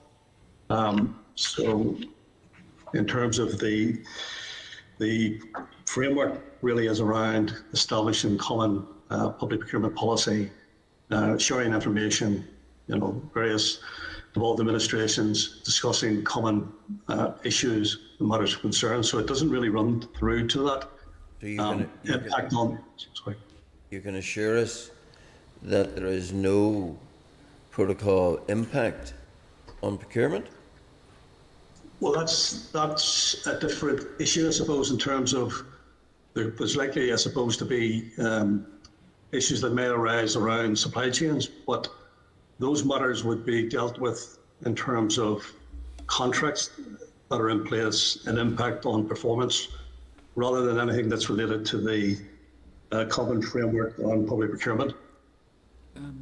So if there were any EU rules touching upon the do's and don'ts of procurement, that wouldn't impact on the work you're doing? Well, in terms of what we're doing at the moment, in terms of the fact that we've now moved towards World Trade Agreement membership, the regulations require European member states to treat World Trade members the same as they would suppliers in the member states for work that's above threshold. So there is some read across in terms of the public procurement regulations and the EU directives. Whether that diverges or not as we go forward, I couldn't comment at the moment. But what we have in place now is public procurement regulations amended to take account of the withdrawal. And that places, as I say, in the status, in the regulations of being a World Trade Organisation member, and therefore entitled to participate in public procurement competitions across the EU region and treated in the same standard as other member states suppliers would be. But I suppose the point I was really trying to explore is I understand the WTO membership gives you the right to trade in that regard, but what I was interested in, if the EU were to bring in further provisions which governed how procurement had to be organised and arranged, would that impact upon us? Again, the issue would be that the World Trade Organisation member would have to decide that they wish to participate in the EU regulated competition on the terms that had been agreed by the EU, and that the EU would treat World Trade member organisations or suppliers in the same way they would treat any other member state. So that's the point, I suppose. Okay, going forward. Just pursuant to Jim Alistair's question, there is an issue here within sort of public procurement and the rest of it, and when we're doing procurement, many of our companies wouldn't describe themselves as Northern Ireland only or GB only, they would say themselves as UK companies. But if they're bidding, and let's say they're based in Wolverhampton for state of argument, and are given some form of support from sort of GB government, how does that play with particularly with sort of competition rules and the level playing field, because bearing in mind the significant amounts of public procurement and the amount of money that would have to go out to contract, in Northern Ireland, do we have to apply the EU acquis, i.e. we have to go through the EU Common Procurement document and publish it in the EU Gazette, or do we stay purely within the UK system?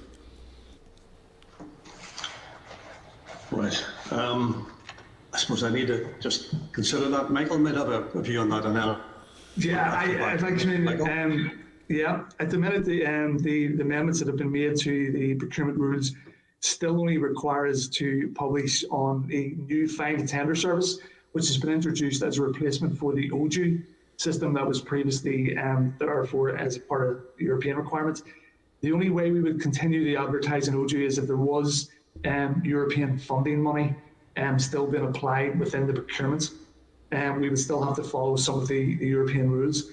But they're, under GPA, the only requirement that we have is to have a single portal for the UK so that any supplier coming from another country which is a member of the WTO can access procurement opportunities in a single portal.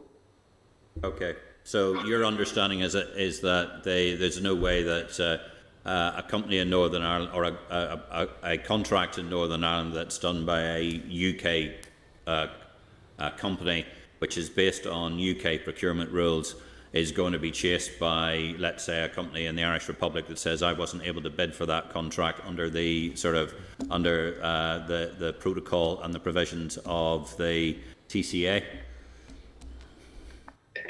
The GPA will require, similar to the European rules, that anything that's above the specified thresholds, which is approximately £120,000 for goods and services and $4.5 million for construction, we will have to follow the principles of transparency, fairness and non-discrimination as they are currently sitting within what would have been the European rules. It's when it falls below that threshold, it's not clear that anybody has to comply with laws, basically. Previously, that was controlled by the Treaty of the Function of the European Union, and it was more of a cross-border trade issue. I think some clarity is needed of whether that would impact on the protocol at all. Which, of course, would be a matter for the Specialist Committee and the Joint Committee working groups if they were ever set up. Possibly, yes. I think it's more of a constitutional issue in trade. Trade not being a devolved matter. It's very difficult for us to have anything to say about that. And just if this new framework is adopted, will we need new legislative powers here in Northern Ireland as part of the Assembly to deal with this? No, it's non-legislative. So even though we're dealing with procurement issues, the Department of Finance has set itself up as a procurement board. We're dealing with substantial amounts of government monies for procurement. It's not. You do not believe that we'll need any more legislative powers than we have at the moment? Well, I think just to try back and maybe come in, I think that this has always been the issue that there are, when we were part of the EU, there were requirements that came directly through from the directives into legislation and regulation. But there were also a set of measures which were local policy measures, where individual devolved administrations could make their own policy. So the legislation, for example, doesn't describe the type of contract that you might want to use to run a procurement process against. So, for example, in Northern Ireland, in terms of construction contracts, we moved to the NEC 3 type of contract. That's a local policy decision, not something that is within what was the existing legislation. But there always has been a bit of a discussion in the past as to whether we needed a procurement act. And the position we have taken up to this point is that we will deal with these things through administrative action rather than by a procurement act. Scotland took a slightly different view and produced a procurement reform act. But that it is possible as we go forward, there might be a decision to strengthen any policy initiatives by putting additional legislation in place. There's also an opportunity here because, from listening to what you've said, and thank you very much indeed for your evidence so far, and the analysis we've had so far, actually there's probably nothing to stop us having a Northern Ireland first procurement process that previously we were told we couldn't do because of rules on EU competition and those sort of issues. So there's no reason why we couldn't be going for a Northern Ireland first procurement process for all government contracts to begin with, is there?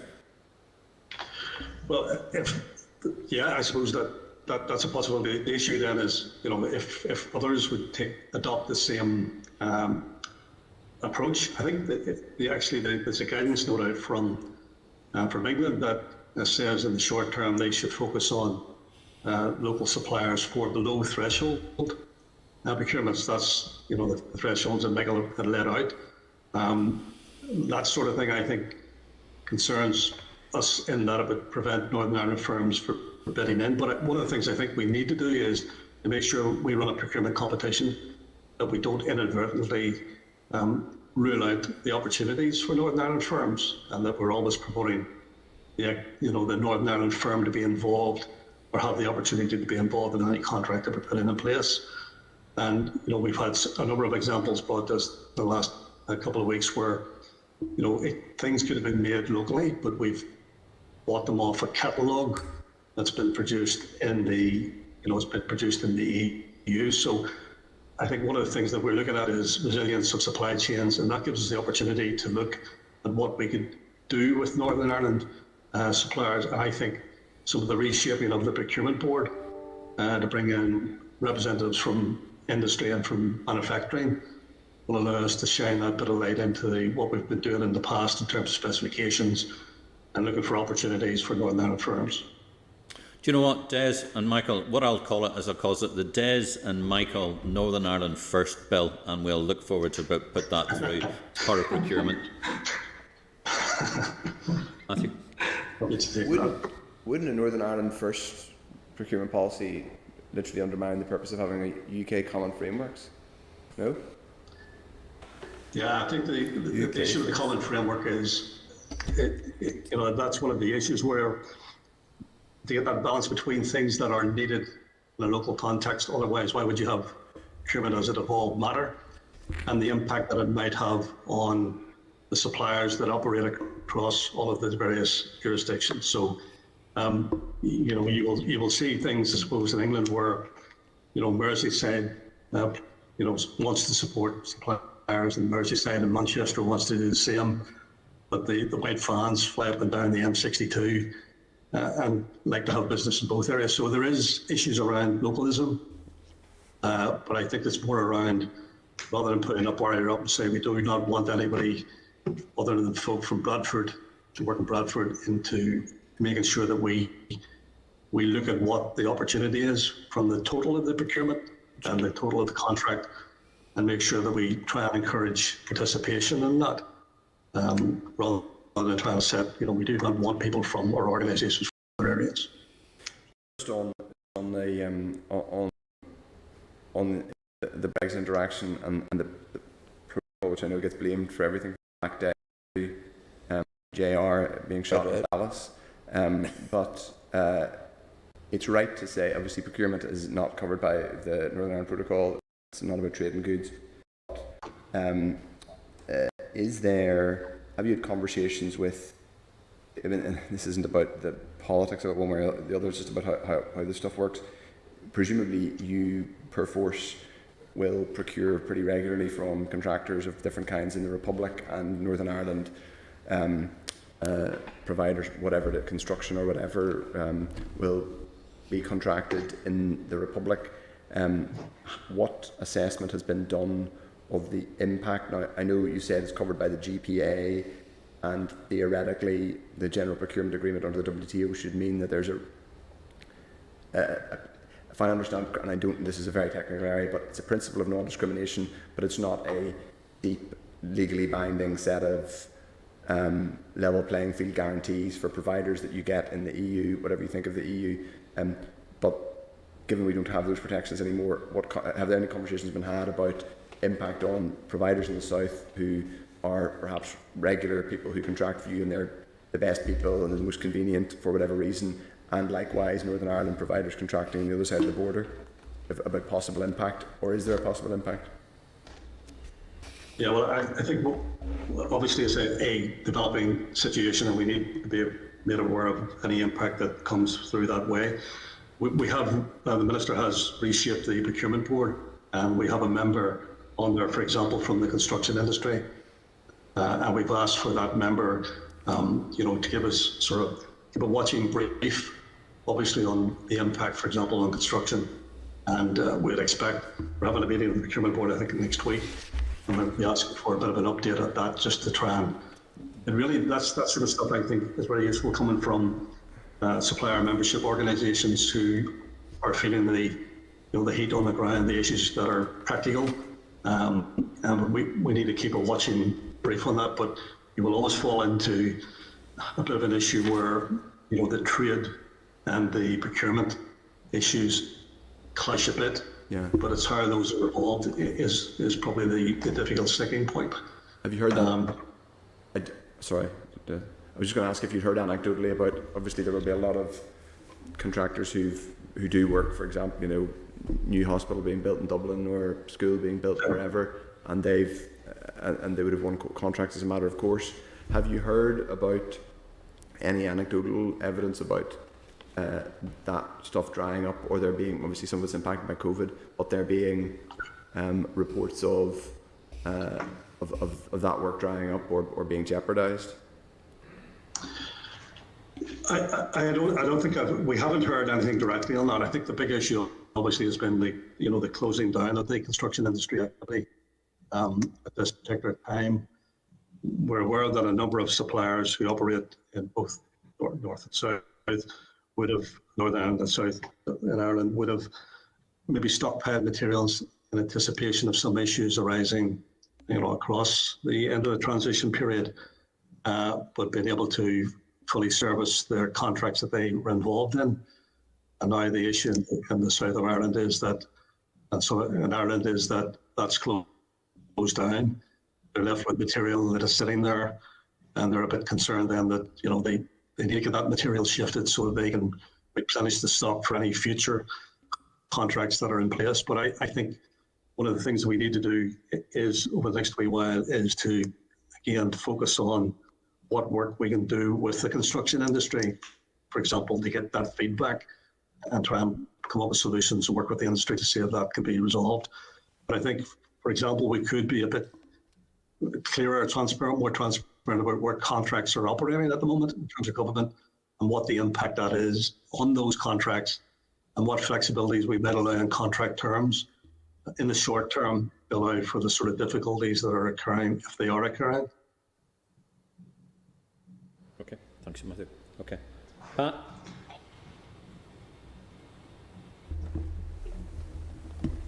Okay. Yep, go ahead, Pat. Thanks very much, Chair. It's just thanks, Michael and Des, I think it was. Yes. Yeah. Thank you. If this framework is adopted, I suppose we're looking at new powers that have evolved into the executive. Will the new legislative powers devolve to the North? Will they be devolved to the executive in respect of the public procurement? I suppose, what will the powers look like? That's me. That's all I have to ask. Well, the intention is that this framework will not be based on legislation. The overriding legislation will be in the adjustments to the public procurement regulations. This is around a commitment to not do anything at the policy level that would impact without further consideration on another party. So if we intend to do something in Northern Ireland on a policy area, this framework will commit us to discuss with Scotland, England and Wales our intention to do things and to take into account any impact it might have there. And similarly, if Scotland or England or Wales decide to do something on a policy area, they need to understand and allow us to put an input in for Northern Ireland as you know, so they're aware of any impact on that. But it's not legislation; it's more, I suppose, around official to official discussions. That's the intention at the moment. Okay, well then, suppose, is there a timeline then for phase 4 of this public procurement framework development process? Are we talking years? Michael, do you want to just update us where we are with the progress on the various phases? It's not that the phase 4 will take long. I think the problem at the minute is that we haven't managed to secure the JMC agreement to complete stage 3 yet. I think the timeline on it is months rather than years. I mean, it's the public procurement one is certainly, as it says in the framework, is not critical, because we have the legal framework already in place to keep procurement operable. But I would imagine that it's a matter of months once the agreement is reached at JMCEN. I'm sure that will definitely come back to this committee, won't it, for us to consider and respond to? Yeah. So how long will the committee have to consider and respond to the Public Procurement Common Framework? Either Des or Michael. We would be led by Cabinet Office on that, Chair. They are setting the timelines around that, but I would imagine it would be 3 to 4 weeks at least. There is a series of engagements to go in stage 4 again. 3 to 4 weeks. Okay, thanks, Tim. And can you indicate how the Concordat will be signed off, and what happens if Northern Ireland ministers decide they're not going to sign it? It's probably reasonably within their rights not to sign it. The Concordat is really just setting down the framework again in another document. We've had a Concordat, as I said, existing since the late 90s. All the administrations have. It's not something new to us. There is still a need to coordinate some procurement reporting activities as a member of GPA, which would have to come from UK. It couldn't come from the individual administrations. So there'll be a need for something in there. There may be some negotiation on the exact content of the Concordat. But it's quite within your rights to say that you don't agree with it. Yeah, it's quite within our rights to say we're not going to sign it, but I think by your implication it doesn't make any difference whether we sign it or not. That would be a fair assessment. Thank you, Des. Thank you, Michael, and thank you very much indeed for your time. Okay, thank you. Thank you, sir. Okay. Team, subject to the indicated timescales surrounding the conclusion of the Phase 4 work, we'll probably think I would like to commission Reyes to do some more attribution paper on the applicable legislation covering the Concordat when it comes, and also to formally seek the views of our counterpart committees in the Scottish and Welsh Parliaments, and potentially seek evidence from social enterprise. But I would like to get evidence from the Constructors and Employers Federation on the subject if we are agreed. Agreed. Move on to item number 7 on the agenda, a briefing for the organisation of OECD public sector reform. Matthew, this is your sort of bit of geekery. It's a baby. This is your geeky thing. It's not geeky. That's not very fair. Adam, can you hear us? Come in, Adam. Thank you. Hello, Adam. How are you? Welcome to the. I'm well. How are you? Welcome to the Northern Ireland Assembly Finance Committee, and thank you very much indeed. Sort of team Clark's cover note on public sector reform is on page 102. The OECD's PowerPoint presentation is pages 106 and 131, and the the Department of Finance written briefing is on page 151. Adam, could you care to make your statement, please? Thank you very much indeed.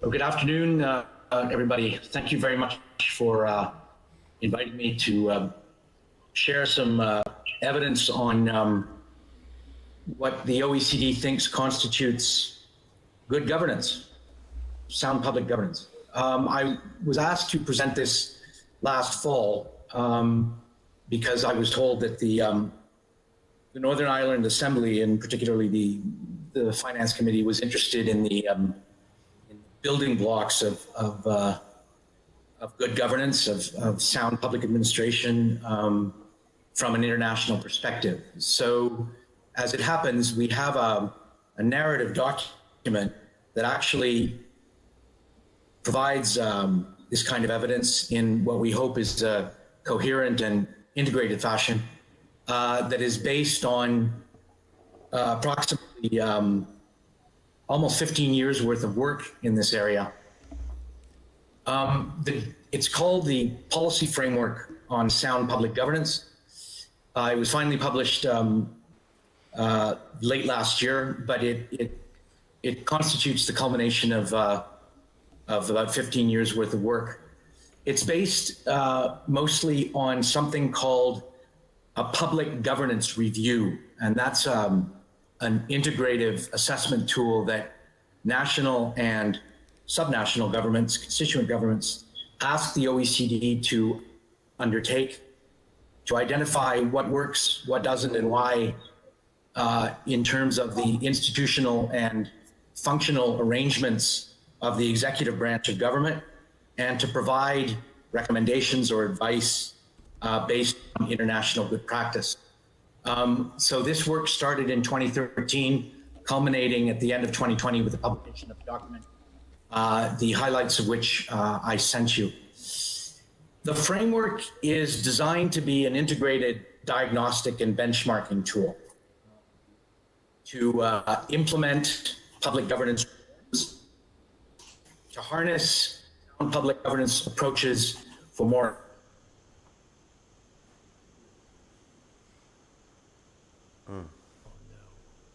governance considerations that need to be taken into account.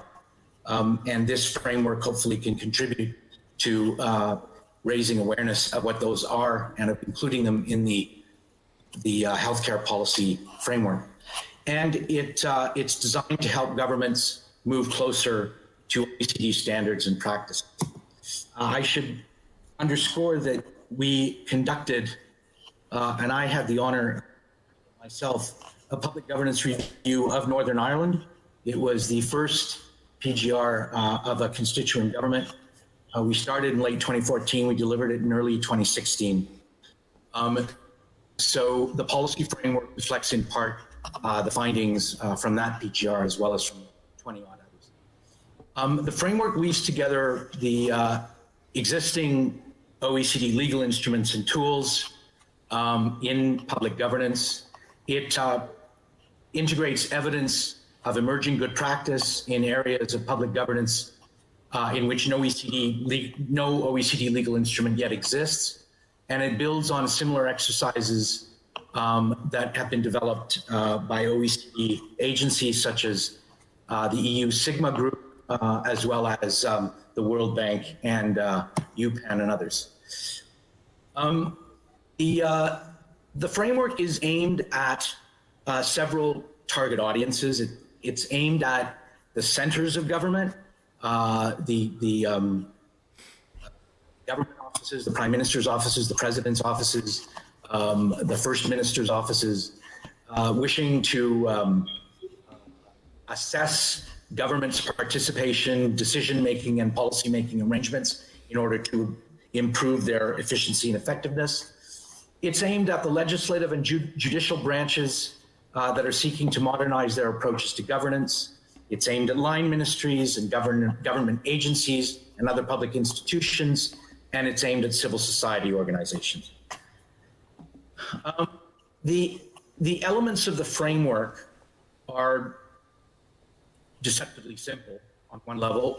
There are values that underpin good governance. There are the enablers of good governance, and then there are the policy instruments and the management tools. So the narrative is divided into two parts.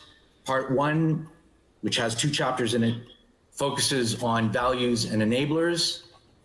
The values include integrity, openness and transparency, inclusiveness, participation, gender equality and diversity, accountability, and respect for the rule of law.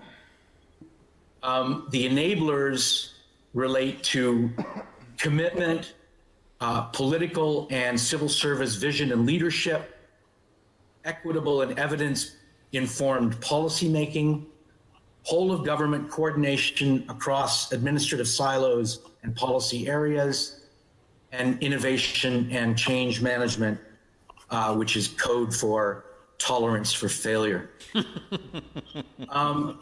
The second part, it's very important to learn from failure. Successes are one thing. You fail, you have to understand why. It's not failing, it's what you do with the failure.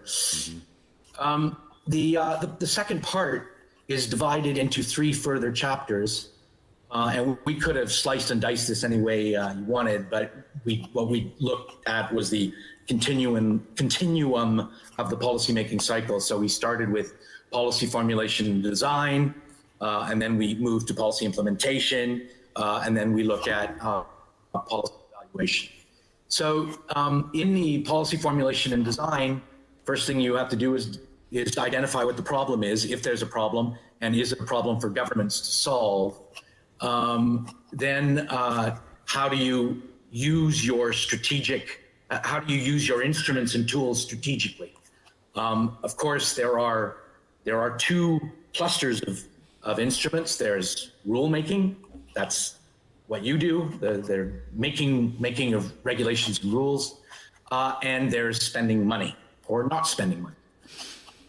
And we look at strategic tools related to skills. Have you got the right people with the right skill sets in the right place at the right time to design and deliver policies and services that actually meet the needs of citizens and in a way that you know that they are in fact being met? Bolster strategic planning, multi-year, multi-dimensional, digital capacity, and in order to improve the quality of policy formulation and design. Then you have implementation, how you manage it through strengthening of the digitization process, strengthening skill capacity, well-designed public procurement systems. You were just talking about that before. Strategic agility, the government. Can you move quickly to deal with an issue? Can you identify it correctly and then harness the stakeholders and the players and the tools and the money? How you engage in public-private and public-civic partnerships. And then chapter also looks at monitoring. Is the policy being implemented properly? How do you know? Can you demonstrate that it is? And then the final chapter focuses on policy evaluation systems, building an institutional framework for policy evaluation, fostering a culture of evaluation. It's important to understand the difference between monitoring and evaluation. Monitoring is simply ticking boxes. Did you spend this money on X and did it do what it was supposed to do? Evaluation is different. It's normative. It requires you to step back and say and look at the initial objectives that you had identified as the rationale for putting the policy into place, and then assessing whether, having rolled the policy out and implemented it, did you achieve the strategic objectives you were trying to achieve? So when you built the hospital, okay, you can tick the box, you built the hospital. But did the hospital and its ecosystem lead to better public health outcomes? Did building the subway line lead to a reduction in GHG emissions? That is the essence of evaluation. And it's important to create mechanisms and structures to foster that kind of evaluation.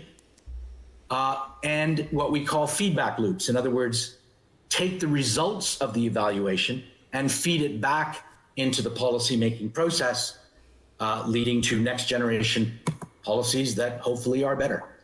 So this framework, as I say, was the subject of a year's worth of consultation process with OECD country members, civil society organizations, civil servants, international organizations, and the general public. We held an online consultation process using social media.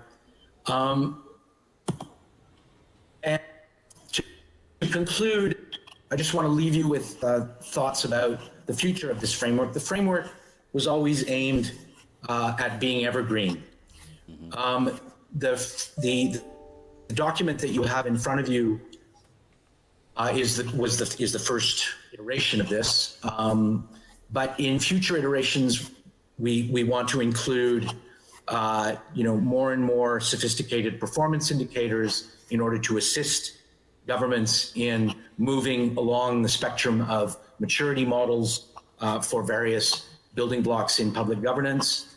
We're already beginning to think about a policy framework 2.0 that will emphasize key institutional and functional trends adopted by member governments to manage the COVID crisis and to plan for a sustainable and inclusive recovery.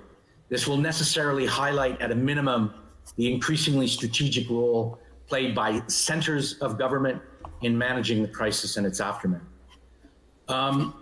So that's about it. I'm happy to answer any questions you might have. And as I say, we conducted a public governance review of Northern Ireland in 2014 to 2016. So this framework reflects some of the findings that were that appear in the public governance review of Northern Ireland. I'm at your disposal. Thank you very much indeed. Thank you very much indeed for your presentation. And I apologise if it broke up a bit as we went through. One of the biggest problems we have now in sort of virtual governance seems to be that the virtual bit seems to collapse quite a few times. But look, all the hard work you did in 2016, if you were marking us on a balanced scorecard, where would we be? That's very easy to answer, and I hope you don't regard what I'm about to say as flippant. But I have no idea, since I've not set foot in Belfast since 2016. I don't know what the government did with the recommendations which is unfortunate, because we had offered to accompany the Department of Finance and Personnel to implement the advice we had provided. This is not a criticism, absolutely no criticism, but I can't answer your question about where you are. Furthermore, there was a long period between 2016 and now where you would revert direct rule from London. So the short answer to your question is, I don't know, but I'm happy to work with you to find out where you're at. I think that it was a slightly disingenuous question of mine, because obviously one of the major pieces of trying to get the administration back up here and running was public sector reform, because it urgently needed it. And indeed, the Northern Ireland Civil Service needs significant reform to be able to deliver. And many of the recommendations that came from your OECD report, on particularly about programme for government and process, seem to, from an outsider's perspective, seem to have been looked at, but haven't seemed to be particularly actioned. And I find it's quite strange, because at the moment we're supposedly being, as if they're on tablets on high from the mountains, are about to be delivered to us about how the necessary public sector reform is going to be done. And I find it quite interesting that the experts in public sector reform who helped write the report in the first place haven't been invited to come and have a look and have a quick look at the balanced scorecard. I was asked in the media the other day what I thought if it was on a balanced scorecard, because unfortunately I worked in government for too long and I know all about these things. And I said there would be an awful lot of reds and very few up arrows. So I would really like you to be brought in and to come back, having done the original work, and sort of to mark the homework in a way of being independent. But I hope that's not a forlorn hope, but it may be one of the things we as a committee afterwards might be asking the Department of Finance to do, even for a desktop exercise, which everybody seems to be doing. But there's a few questions from the committee just to come through. Sir Matthew. Thank you, Chair. Well, you've sort of stolen my thunder, because I was going to suggest that the OECD come back in some form, whether that's virtually, to do an evaluation review or an update since 2016. You mentioned, Adam, that some of the framework you just talked us through was born out of, or was inspired by, putting it too strongly, or it was influenced by your time here and studying governance here. What do you mean by that? What specifically? Well, what I meant was that the genesis of the creation of the public policy framework was the OECD member states, the representatives who focus on public governance issues sit on one of the 26 committees of the OECD called the Public Governance Committee. Come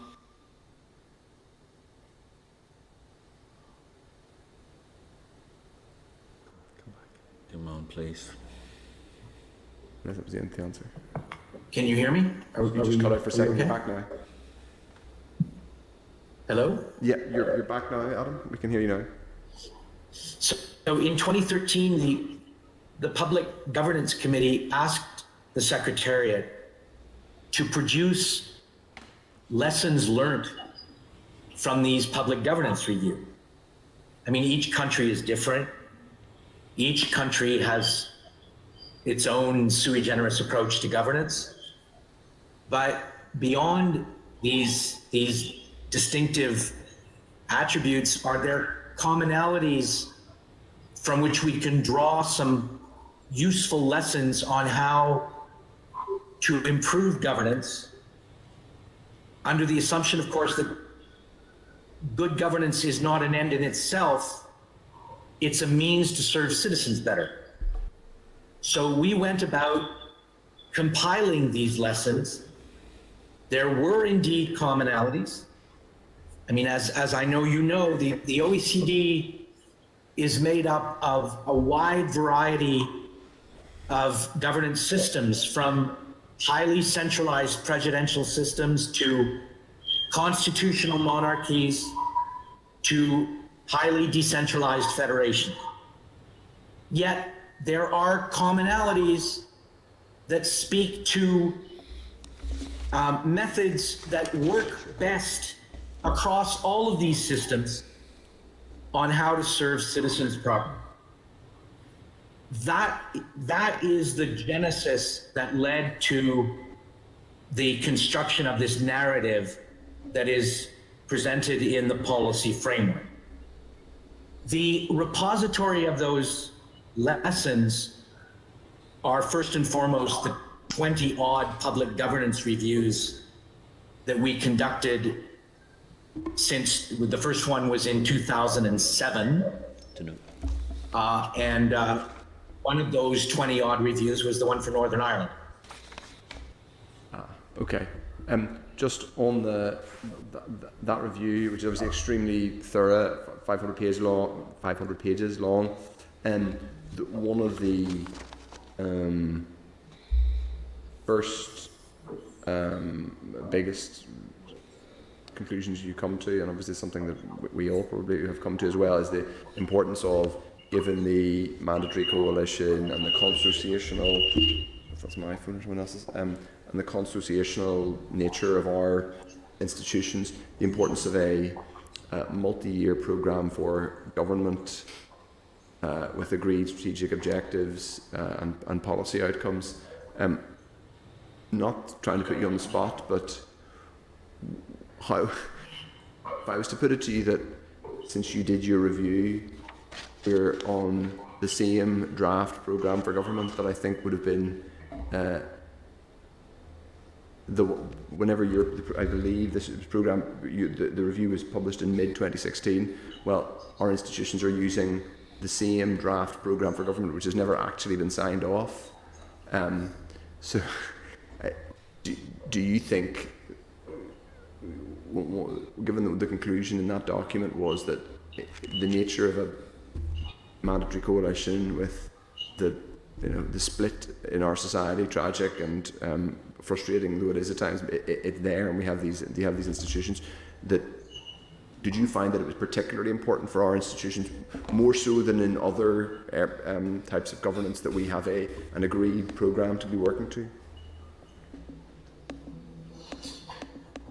If I've understood, the short answer is yes. I think it's extremely important to build consensus around a set of commonly defined policy objectives that get translated into specific government actions over the life of its mandate, over the 4 or 5 years, that these also constitute or the result of a consensus that's been built, particularly in jurisdiction like Northern Ireland, where you yourself said where the historic divisions are such that you can't really do anything without some degree of consensus. So what we were trying to advise in the area of coordination and strategic planning is to overcome the silos, whether they're administrative, policy, or community, in order to agree on a set of common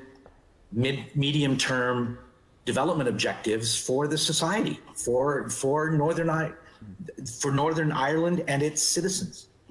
So yes, that was one of the drivers of the review. And I have one. I'll try and make this one quicker. One further question. I don't know if you, and I'm sure the OECD does work, but I don't know if you've looked at the related question of public trust in political institutions and governance. Do you think there is a sort of inverse proportionality to the when you've got political institutions that have, for example, a mandatory coalition, that have more coalitions or more constitutional, consensual, involve grand coalitions of either mandatory or voluntary, does that make it more important that you have clear, deliverable policy plans, in the sense that if you have for example, at Westminster at the minute they have a single party government, but I might dislike very much their political agenda, they do have an overwhelming majority, so there's in a sense there's less pressure on them to prove to the public their legitimacy because does that make sense? I would submit that there isn't necessarily a causal relationship.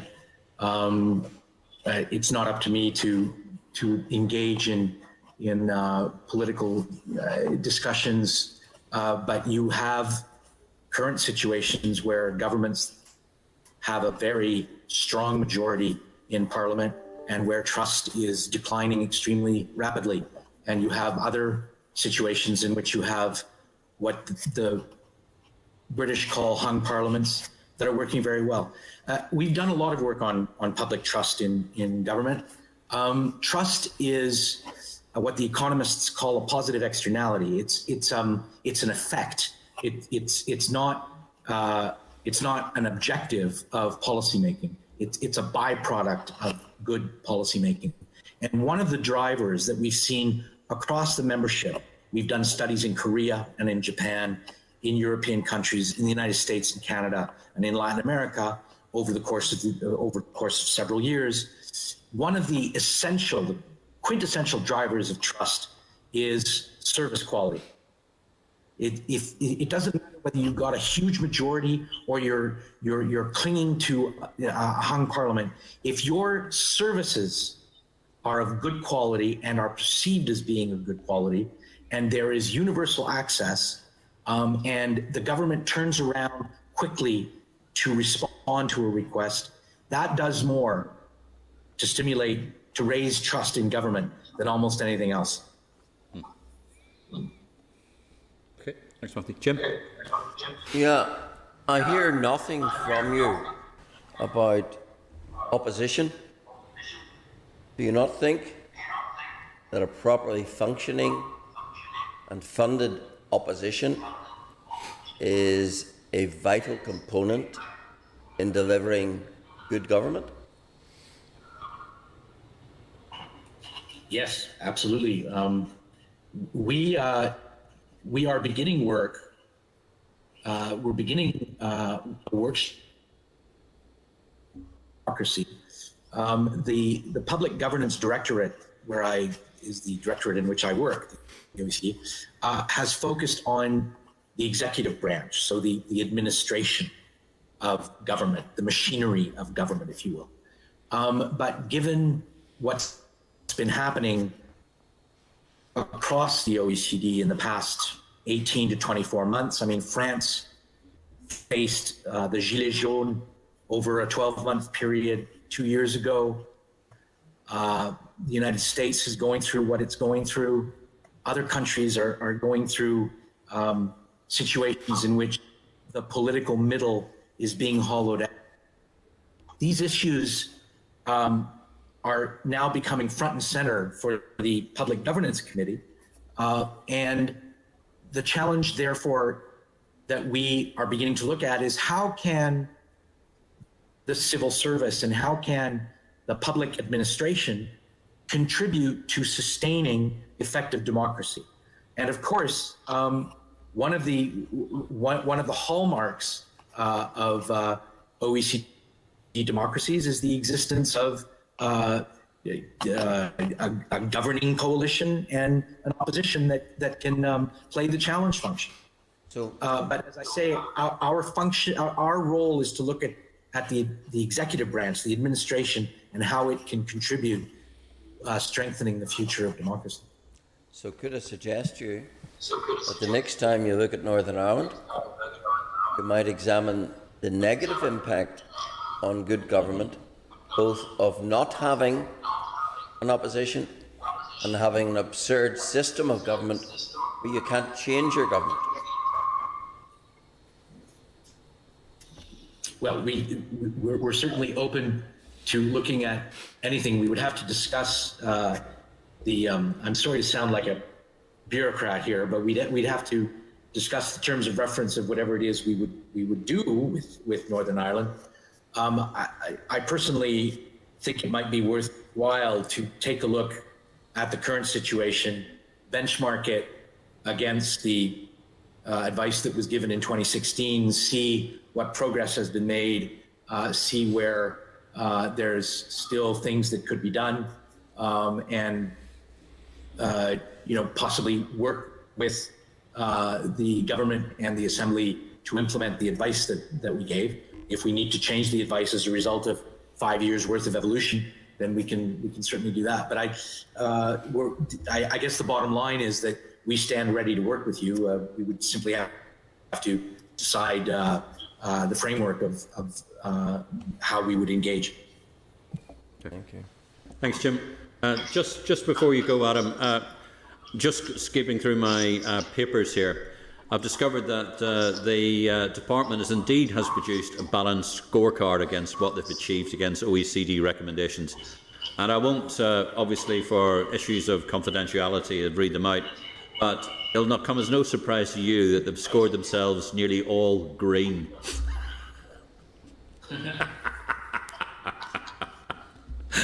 But Adam, well, the department hasn't shared it with us, so we don't know. I don't think I would be scoring it that way. Adam, thank you very much indeed, and thank you very much indeed for your time, and apologies for the slightly dodgy link, but thank you, and keep safe. It's a pleasure. Thank you keep very safe. much. Thank you very much indeed. Thank you. Okay, team, thanks very much indeed. It's interesting that the OECD haven't done the report in 2016, and where the genesis of a lot of the work that's supposed to be in public sector reform and where we're getting to hasn't been invited back to at least even do a desktop review of where we're going to, and also to the fact that fairly shortly, if we've been given the understanding, is there are various papers going through the executive at the moment about reforming the Northern Ireland Civil Service, and particularly taking in RHI reforms and how government is being managed. I would like your consensus and approval that we write to the Minister asking him to invite OECD back to do a desktop review of progress that has been made, so that will give us as a committee at least an independent arbitration of effectiveness of the reforms that they're likely to be, because The department has reported greens against itself, which I think most departments would ever do. But I think it might be useful, bearing in mind the work that the OECD did in the first place, and particularly with the emphasis on co-design. I cannot see any reason why the Minister wouldn't want OECD back to do at least a desktop review of progress and what they've done so far, if we are content. Chair, I would only be content with that if the terms of reference include looking at the capability of the system of delivering good government. I think that is a very fair commentary, and I think we'd be happy to do that. Matthew? I agree. Basically, I'm not sure. I understand why Jim is saying that, but I'm not sure that would be, as it were, in order. I don't mean in what your comments aren't in order. I just mean they may not be able to do that in the time scale that we would be asking them. But I agree with the general principle. I don't have any objection to the to what Jim said, but I do think the general idea of getting them to do a benchmarking update. Well, rather than as we normally do, is sort of draft a letter by committee. We'll draft a letter. I'll circulate it around you for any comments, and then we'll send that off. If we're content. Okay. Thank you.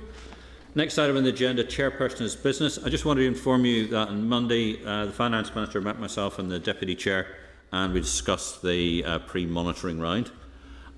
Second item of Chairperson's business, I've been made aware that there's another bill, that's a private member's bill, that's likely to come in our way, and it's the defamation bill raised by Mike Nesbitt, which comes under our purview because obviously through the departmental solicitors and the rule to do that as well.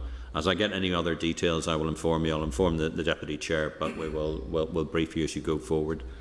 I also note from comments that have been made from various members of the role of having a member of the committee who was helping as we went through the bill process, regardless of what we thought of the bill, but actually having somebody available of that, and the view that having an ex officio member during that process was particularly helpful. Obviously can't vote on the bill, but actually can provide, is there to provide questions and the rest of it. I'm going to take extra advice on that, and through the chair and also through the Speaker's office to do that. But I think that might be a good framework to do that as well. Jim, do you want to come in there? I was just going to say I had intended at some point to suggest that the committee should write to the Procedures Committee promoting such an idea. I think there was an amendment drafted by Paul, which wasn't called at consideration stage, which encapsulated the idea. I must say, having been involved in two private members' bills, one where I wasn't on the committee and one where I was, the difference from the perspective of the sponsor member is quite considerable, and I think equally probably from the point of view of the committee. So if the committee was willing, I would like to see this committee advocate to the Procedures Committee that they look at that in the light of what was in Paul's draft amendment. Yeah. And sort of, Gemma, I remember one of your discussions about trying to get through a sort of private member's bill and the difficulties you were having. Would you be content for us to write in that, if we were to raise that and write that to the what committee again? Procedures Committee. I'll be writing anyhow to the to the Speaker and also to the Procedures Committee. But I think as a committee it might be worth us writing so they can at least explore the issues, because I think, Gemma, you raised the issue and I think it would be quite useful. And regardless of where we stand on Jim's bill, but actually having the bill sponsor present while we're going through some of the evidence gathering session, I thought was very useful. And it added a lot, I think, to the analysis and the scrutiny of the processes we're going forward. Yeah, sure, that shouldn't do any harm, I don't think. Just be interesting to see what is said or what the procedure is around it. Okay, thanks, Jim. I'll do that. I'll take that as an action to report back to the committee. Sorry, Jim. A couple of things. First of all, I see Robinson One's just announced £500 recognition payment to every health worker, so that'll help get rid of some of the money we were talking about earlier. Yay! And secondly, excellent, Health Minister. Shall I record our vote of thanks in our Health Minister and the Ulster Unionist Party? Yes! Yep. It's not an election year for me. What to see next year, Jim? Glad to see, Mr. Chairman, you're entirely impartial. And only on some things, Mr. Wells. What I would say I know whilst procedures are looking at this, is there anything to stop us asking Mr. Nesbitt to come and sit in those, when we're discussing his bill, and to sit and we can ask him questions? Is there anything actually to stop us doing that now? I think the problem is... Sorry, through the clerk. Sorry, we'll take the legal advice. I think the problem is that if the bill sponsor isn't on the committee, then he only has speaking rights when he's called to give evidence. Whereas if he was an ex officio member, though he wouldn't have voting rights, he would be there at all times the bill was being discussed, or could be. But is that not semantics? Because could we not permanently ask him to come and give evidence every time his bill is being discussed? I think that would be a bit of a through the chair. But through the chair, I think the easiest thing is actually, Peter, if we can get some. I think the member's right. Clarity would be clarity. But my understanding is the standing orders already permit, or sorry, maybe not standing orders, but practice already permits the committee to invite any member onto the committee. They can't ask questions. They obviously can't vote, but they could make comments. But clarity from Procedures Committee would be probably. I think it would be useful. Chair. And sorry, just for the sake of the record as well, Gemma, that was he or she doing sort of the details and asking the questions. Sorry, Paul. Why it's important that they come on as an ex officio is the very point that the clerk makes, so that they can ask the questions. Because you can bet your bottom dollar the person who knows the bill the best isn't the scrutiny committee or the members. It's the actual bill sponsor, and they will ask the most ingrained question and the most informed question, and hopefully then get the most sufficient answer, which then informs us all as a committee.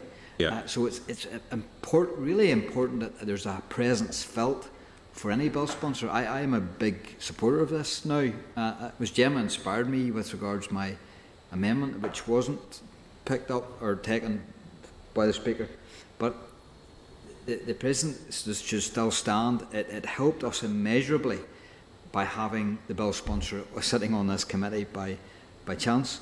It should be an effect, and it should be a practice that all committees now would encounter going through all scrutiny of bills. Sorry, go ahead, Jim. And he's just announced £2,000 for all non-salaried qualified nurses as well, so the money's been going out of department and castle buildings. Well done, Robin Swan, the Health Minister. Well done, the Ulster Unionist Party. Hurrah!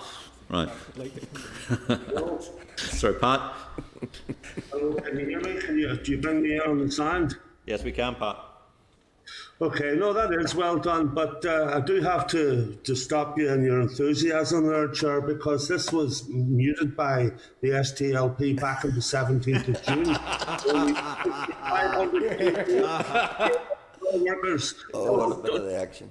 No, very often. I think that we can say that it's across the garden. It's well deserved, and we welcome it, having it been called out first by Mark H. Durkin of the STLP. So great that the Minister is listening. They'll have many fathers, I'm sure. Here. But just to move on, to go to the germane matter, I think we'll write to the. Sorry, go ahead, Pat. I hope when that does come out, and I'm thinking from the Finance Department, could we not broaden that out to include care workers in the independent sector as well? I think we can wait another 5 minutes, actually, as those briefings are coming through. Not saying I might have some slight knowledge of this. We tend to get a lot of our information coming in very late to us, but it's just that it's something else that's on top of that that'll be good to see that those that are workers in the independent sector are also thought of, because they have to do an absolute Hercules job as well. Okay, thank you very much indeed. But I think the action we indicated, particularly on inviting ex officio members on for the bill, I think we should we'll proceed with that. But we will take advice and legal advice about it to Peter as well. Move on to the next item of the agenda, item number 9, correspondence. Draw members' attention to correspondence at page 138. Draw members' attention to correspondence page 174 from NISRA with its analysis of sickness absence in the Northern Ireland Civil Service. The figures show that absence in the first quarter of the financial year was lower than the previous years. The number of days lost was down by a third, and the proportion of staff with no periods of absence was up by around 10%. However, during the summer, absence increased a little. COVID-related absence accounts for only about 5% of absence in the period. 45% of absence was recorded as stress-related. Do members have any commentary? Are we happy to note and say agreed? Agreed. Next item on the agenda, review of the financial process. Draw the members' attention to correspondence to the Department, including a draft guidance booklet on the spring supplementary estimates, which indicates that the review of financial processes has been delayed to 22-23. The SSC booklet explains a lot of terminology in the estimates document, which members will receive at the meeting on the 10th of February 21. The Department is revising the financial process involving improved alignment between the estimates and departmental annual reports and accounts, and the Department has apparently previously sought feedback from the committee on the level of detail it wants to see in departmental budget papers and asked other departments to engage with the committees. If we're happy, I would like us to write to the Department seeking an update on the SSE dry run process and the estimates guidance booklet when they say it's complete. Go ahead, Jim. At page 209 of the pack, we have what's proposed in respect of the black box issue. I've previously raised that I would like a column of clear explanation as to why there is no legislation in place and why any particular item relies on the authority of the budget bill only. Issues have previously said such a column could be provided, but it hasn't been done in this draft. And it should be there. I would like such a column, and I think the committee has agreed that in the past. I think we agree to that as well. The other issue as well, we are doing this in the spring supplementary estimates. We're looking at financial processes, we're looking at all this. But yet again, we still don't have the Fiscal Council in place. And it's now well over a year since the Fiscal Council was first mooted as part of the New Decade, New Approach. And I think, again, the Minister has told us on numerous occasions we're about to get details of the Fiscal Council shortly, or this week, or whatever. I would propose that we write to the Minister again and also contact the DALO, get some information on when we're actually going to see this Fiscal Council. And we should have a statement or a note from them stating when this is likely to go ahead. Because I've sat here for well over a year hearing the Minister, and I'm sure he's doing it. He is telling us in all good faith that he is about to produce this Fiscal Council, the Memorandum of Understanding for it, its terms of reference and the rest of it. And so far, here we are. We have seen nothing. Okay. Are we agreed? Agreed. Move on to Committee for the Economy, Support for Students. Note and correspondence, page 278. Copy to the Committee from the Committee for the Economy to the First and Deputy First Ministers in respect of COVID support funding for students or other excluded groups. Are we content? Content. Agreed. Agreed. PAC report on the Land Web project and digital transformation. I'd like to draw attention to the correspondence on page 281 from the Digital Accounts Committee, including its report on the Land Web project and digital transformation. I would like to schedule a briefing from the Department of Finance once the PAC has considered the Memorandum of Reply in response to any recommendations. Now, that is the formal mechanism because it is still with the PAC, even though the report has been published, but it's still with the PAC. However, I have a real concern because we have heard the Minister already saying that he's looking to do additional spends potentially on issues of ICT and other sort of short-term measures to be able to spend part of this budget or the 1.5 billion. I am really concerned if you read that report, the discussion points about BT and how BT basically ran rings around the department for the best part of a very long time. And I would be very concerned that BT are being considered for future contracts unless there's been significant changes. If you read that report, all it shows is the department just got rings run round it by BT. And yet again, we're told on many occasions BT are the preferred bidder or what they need to do. I would propose that we write to the Minister asking him to consider whether any contracts with BT are suspended until such times as the formal Memorandum of Reply has been delivered by the PAC, and furthermore, the various committees have had the chance to establish whether using BT for future government contracts as an appropriate way of using government monies. Would we be agreed? If I may, Chair, I suppose I think it's important to be cautious about this stuff. I should declare, I guess, an interest, but also I'm on the PAC and was involved in this inquiry. There are real serious issues about this contract going way back, and BT, rehearse the whole I think thing. just on, if it's anything that has to do with the PAC's work extant, we shouldn't be discussing it. But it's just in the published. It's not. No. This is already published. I just wanted to make sure we. No, absolutely. No, I wouldn't. This is not. It's been established there are significant issues around this contract, and it's been reported both by the NIAO, which firstly reported on this several months ago, and then by the Public Accounts Committee. Having said that, I would be cautious about us as a committee implying that we are making a judgment that one particular commercial provider should be sworn off getting, a bit of work here or there, which we presume would be in line with procurement rules. The reason being that I'm in no way defending a company that that profited too handsomely from the public sector here over the course of a number of years, but at the same time they are still the provider. They are still the extant provider to the department, and I would be slightly cautious about us taking a view that, as a committee, that we somehow disapproved of one particular commercial provider. I think maybe I shall suggest a set of words with the clerk that I'll circulate, but is to be cautious about letting particularly ICT contracts. There will be a push to use the 0.5 billion less what we're. Come on, keep on giving me updated figures. No further announcement. Money's pouring out of Castle buildings as we speak. Oh, it's a bit slow. Should be in a few more minutes, right? Chair. Yep, go on, Melissa. Chair.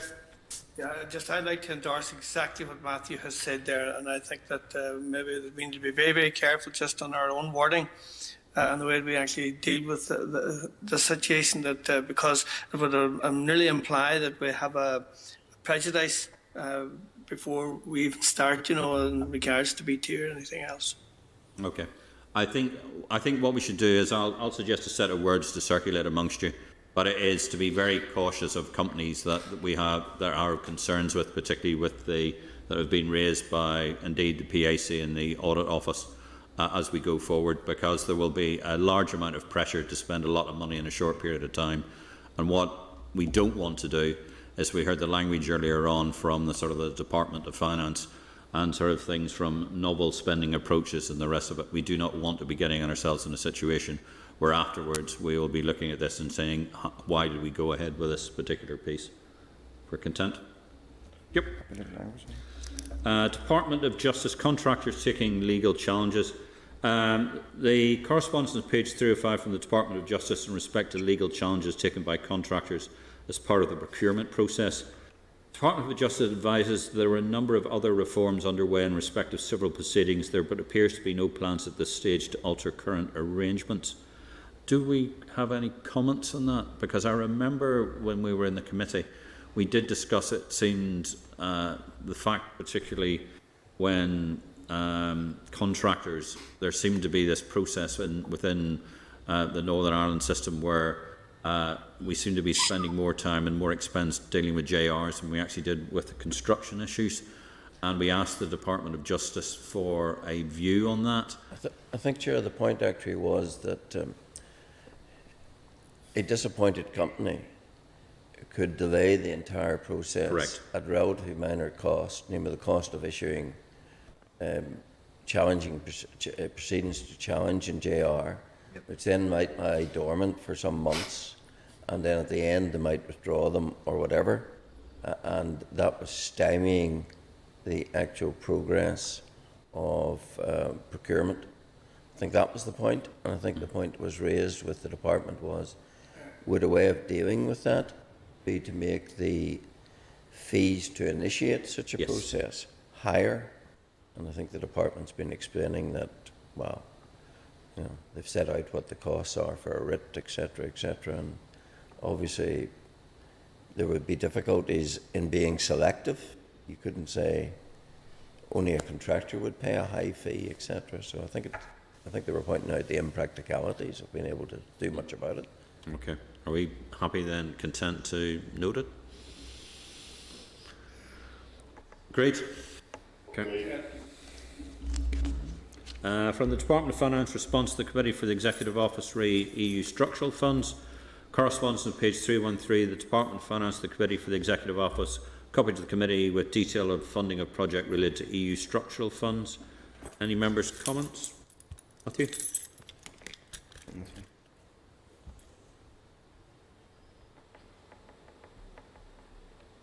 Basically, we don't have the information yet, so what I was asked your agreement was that we ask the department to keep us advised when executive decisions pertaining to replacement funding once it's been available, if we're agreed. Yeah. Agreed. Great. Move members' attention to the composite request on page 317. Note the committee's composite information request and to grant an extension to the department regarding the procurement board update, as the board is due to meet early next week. When are they due to come and speak to us? I think we had actually written to them, so we'd asked for an update. I don't know if we asked for an oral update, but I think it was probably on the 29th we were asking them to write back. They're saying I think they want at least another 5, possibly 10 days, because the board meets on the 3rd, I think. I think we're happy. Yep, good time. Sir Matthew? I don't know if now's the right time to raise it, if we're on correspondence and our information requests. Yeah, go ahead. Did we ever hear back from my beloved former employers at the Treasury? Nope, I haven't heard back from them at all. Right, sorry. We made a request for, before your time, Peter, shows how long it's taken, in, I think, November now, for an evidence session. And we initially had a bounce back, in part, I think, because it went to a sort of generic inbox, but then we still discovered the correct official to basically request either some kind of briefing on, I think it was initially the spending review, actually, but I think it's even more pertinent now, given what we know. But well, ask him again. Chase him up. Okay. Okay. Moving on to item number 10, the Forward Work Programme. Forward Work Programme is at page 322. Sir Peter's been unable to confirm that NIPSA whether they will attend next week to discuss public sector reform. Apparently the NIPSA General Council election is underway. If this briefing was to be deferred, the committee might take the deferred briefing on free ports and state aid from RAISE. I think we should take that. Agreed.